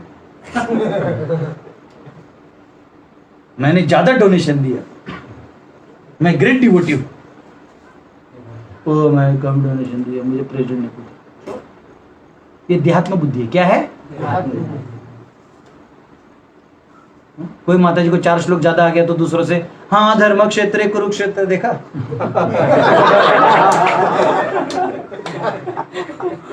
किसी को नहीं आता, उसको गीता पकड़ना भी ठीक से नहीं आता। She cannot go back to Godhead. I am telling you, okay? I swear, I don't know how they come even to Krishna consciousness.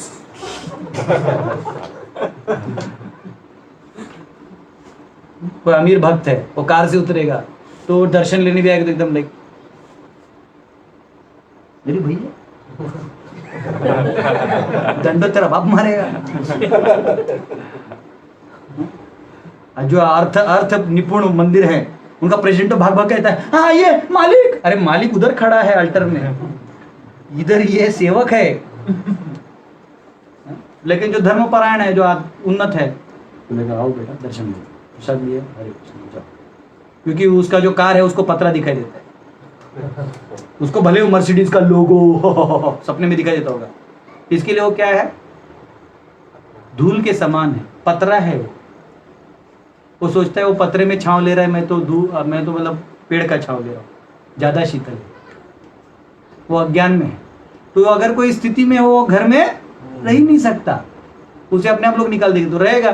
तो ऐसे व्यक्ति को समाज को दिखाने के लिए कि मैं विरक्त हूं, वो ये कपड़ा पहनता है, कौन सा?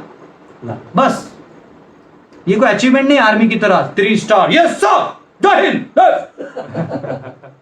वो दिखाने वाला चीज नहीं है, ये आत्मा की स्थिति है।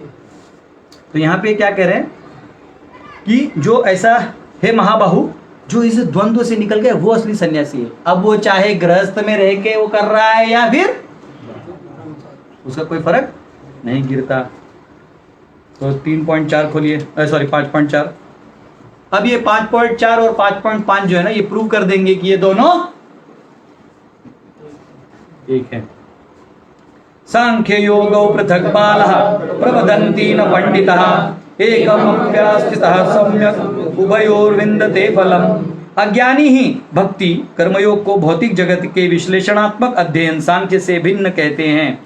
जो वस्तुतः ज्ञानी है वे कहते हैं कि इनमें से किसी एक मार्ग का भी भली भांति अनुसरण करता है, वह दोनों का फल प्राप्त कर लेता है। जैसे अगर आप निष्काम कर रहे हैं तो क्या मिलेगा? ज्ञान। ज्ञान आते ही आपको पता चलेगा कि ये और अच्छा कैसे, फिर आप और क्या करोगे? क्लियर फंडा। एक दिन में सब साक्षात्कार तो होगा नहीं, ज्ञान होगा नहीं। ज्ञान हो जाएगा, उसकी अनुभूति होने में समय लगेगा। तब तक आप क्या करिए? अपने आप को क्रियान्वित रखिए। ऐसे क्रियान्वित में रखिए जो आपके गुण कर्म से कनेक्टेड हैं, प्रिस्क्राइब में। जब उससे निकल जाइएगा और आपकी चेतना एकदम भगवान के चरणों में स्थिर हो जाएगी और आपका संबंध ज्ञान, अभिधेय ज्ञान जो है वो बढ़ जाएगा, तब आपको ये करने का अपने आप ही जरूरत नहीं गिरेगा। फिर भगवान का क्या आदेश है आपको समझ में आने लगेगा। आप उसको गुरु और उसके आदेश में करने लगते हैं। बात समझ गए? तो ये यहाँ पे कहा गया है, ठीक है। इसके अलावा तो यहाँ पे प्रभात बोलते हैं कि एनालिटिकल स्टडी जो है, यानी सांख्य दर्शन, यानी जो ज्ञान से है, उसे आप क्या समझते हैं? हम इस पूरे सृष्टि का मूल खोज रहे हैं। इस सृष्टि के मूल कौन है? विष्णु। और कर्मयोग में आप क्या करते हैं? विष्णु की, उनके आदेश का पालन करते हैं, वर्णाश्रम करते हैं, या फिर आप इत्यादि जो कर रहे हैं सिखाया गया, वो किसके लिए? विष्णु के लिए। दोनों एक अलग हैं, एक, ठीक है। तो इधर उदाहरण देते हैं, जैसे आप पेड़ के शाखा को पानी डालते हैं, वैसा नहीं है। यहाँ पे क्या है? मूल को पानी डाल रहे हैं, अपने आप कहाँ जाएगा? शाखा में जाएगा। और इसलिए दोनों भी इक्वल हैं। 5वां खोलिए।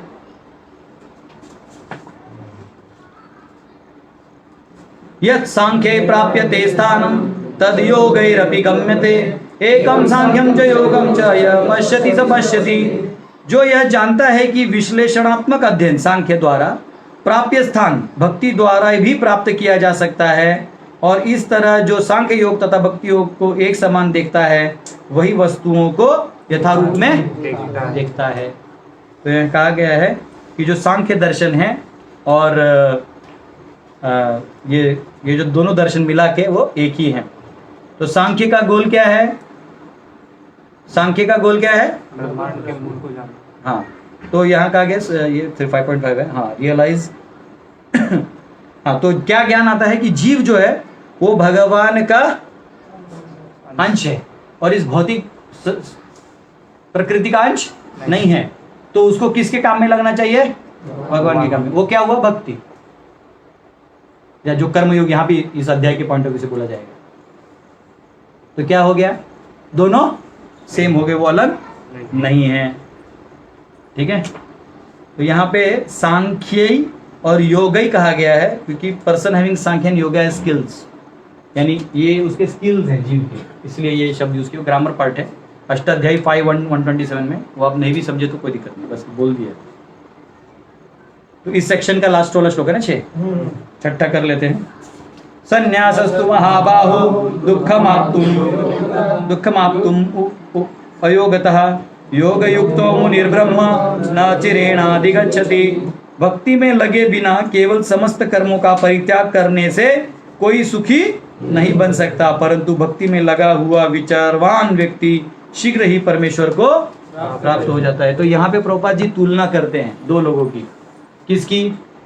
कर्म यानी जो सन्यासी है, जो कर्म सन्यास कर दिया है, और जो वैष्णव सन्यासी है, या जो सिर्फ कर्म का त्याग करके अपने आप को सन्यासी मान रहा है और सिर्फ इधर से इधर कच्चा नींबू है उसका, और ऐसे करके जो लगा हुआ है, उन दोनों का फर्क है। उधर से जो सन्यास लिया है और उसके बाद भी भक्ति युक्त कार्य कर रहे हैं, उन दोनों का फर्क बताए।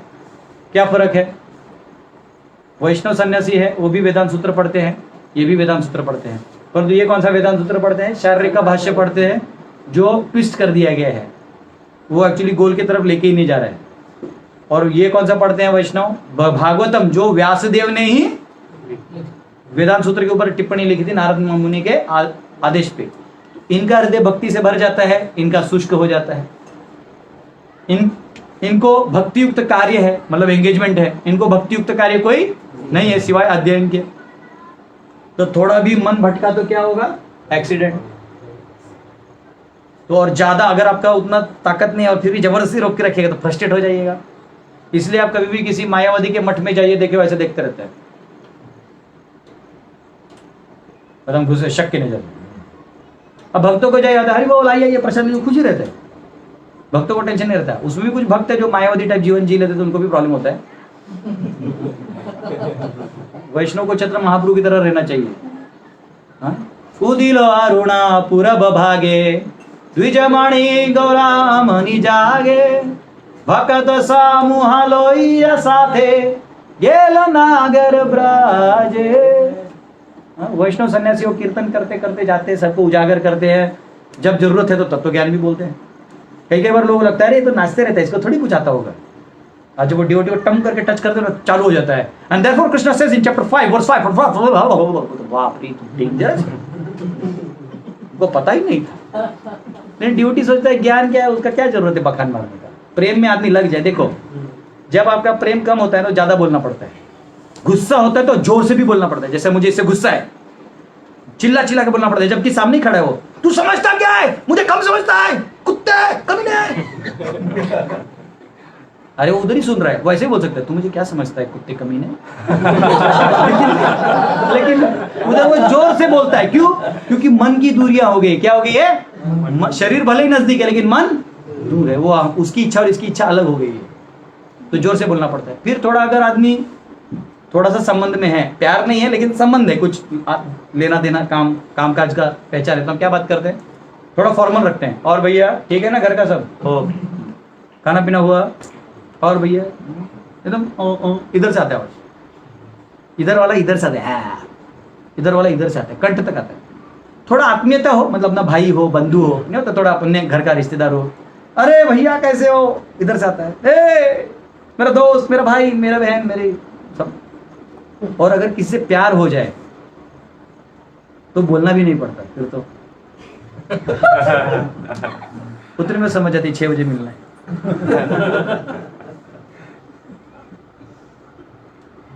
बोलना भी नहीं पड़ता, बस इशारों में काम हो जाता,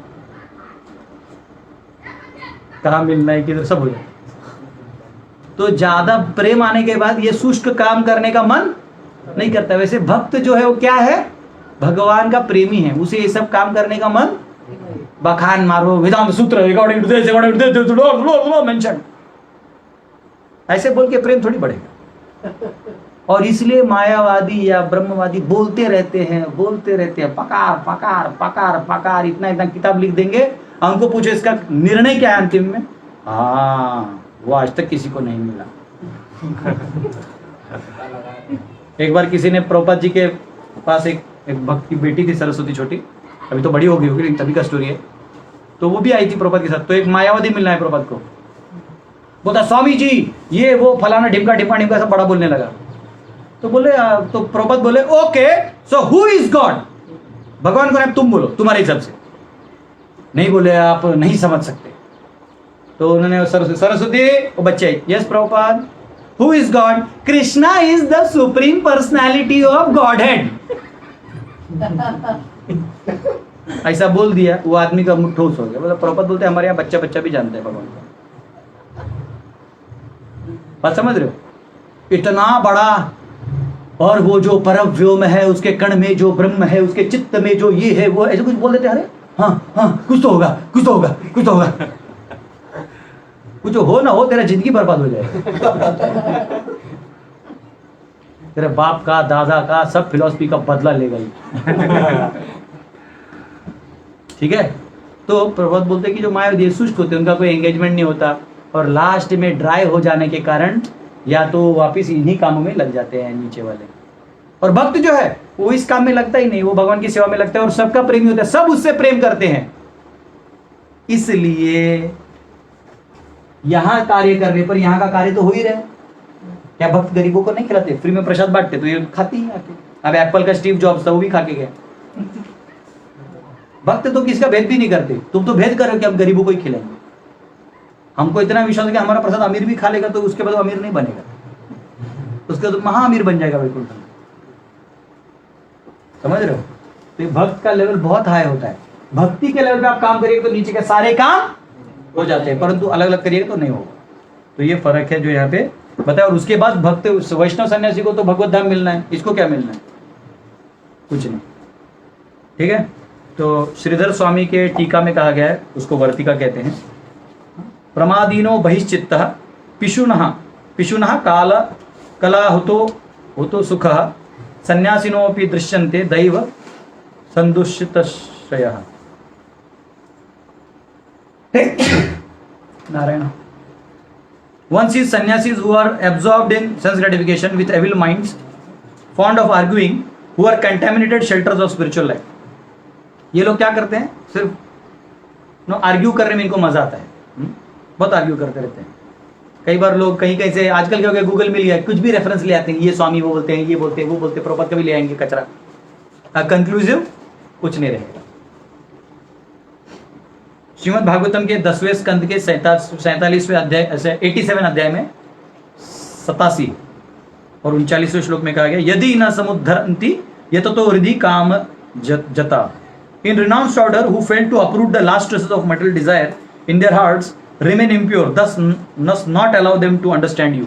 हे भगवान, अगर कोई बहुत सन्यासी लेवल भी चले जाए लेकिन अगर वो अपने लेश मात्र को न छोड़ पाए तो क्या होगा, वो आप उसको दर्शन नहीं देंगे। गीता में भी आता है, कौन सा श्लोक है, खोलिए, ना हम प्रकाश सर्वस्य योग माया समावृतः मूढ़ोयम नाभिजानाति लोको मामजम अव्ययम।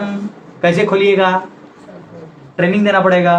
कैसे खोलते हैं, ना हम कैसे खुलता है, पीछे इंडेक्स है 7:25 7वें अध्याय का 25 श्लोक खोलिए, ना हम प्रकाश सर्वस्य योग माया समावृतः। मैं नहीं दिखा तो जो मुझे अव्यक्त समझता है। ठीक है। श्रीमद् भागवतम के 11वें स्कंद के 18वें अध्याय के 40वें श्लोक में आता है, वन नॉट कंट्रोल्ड विद 6 अनर्थास is deviated and lost in both life in this life and next. जो अपने अनर्थों को नहीं रोकेगा उसका पतन निश्चित है। तो 7वें से लेके जो आगे वाले श्लोक है ये हम 3 बजे करेंगे। मेरा रिक्वेस्ट है, आपको रिमाइंडर भी जाएगा 3 बजे, प्लीज 3 बजे आप लोग अटेंड करिए, प्लीज मिस मत करिए। 5वां अध्याय का बहुत सारा पार्ट हम उसमें कवर करेंगे। हरे कृष्णा। श्रील प्रभुपाद की जय।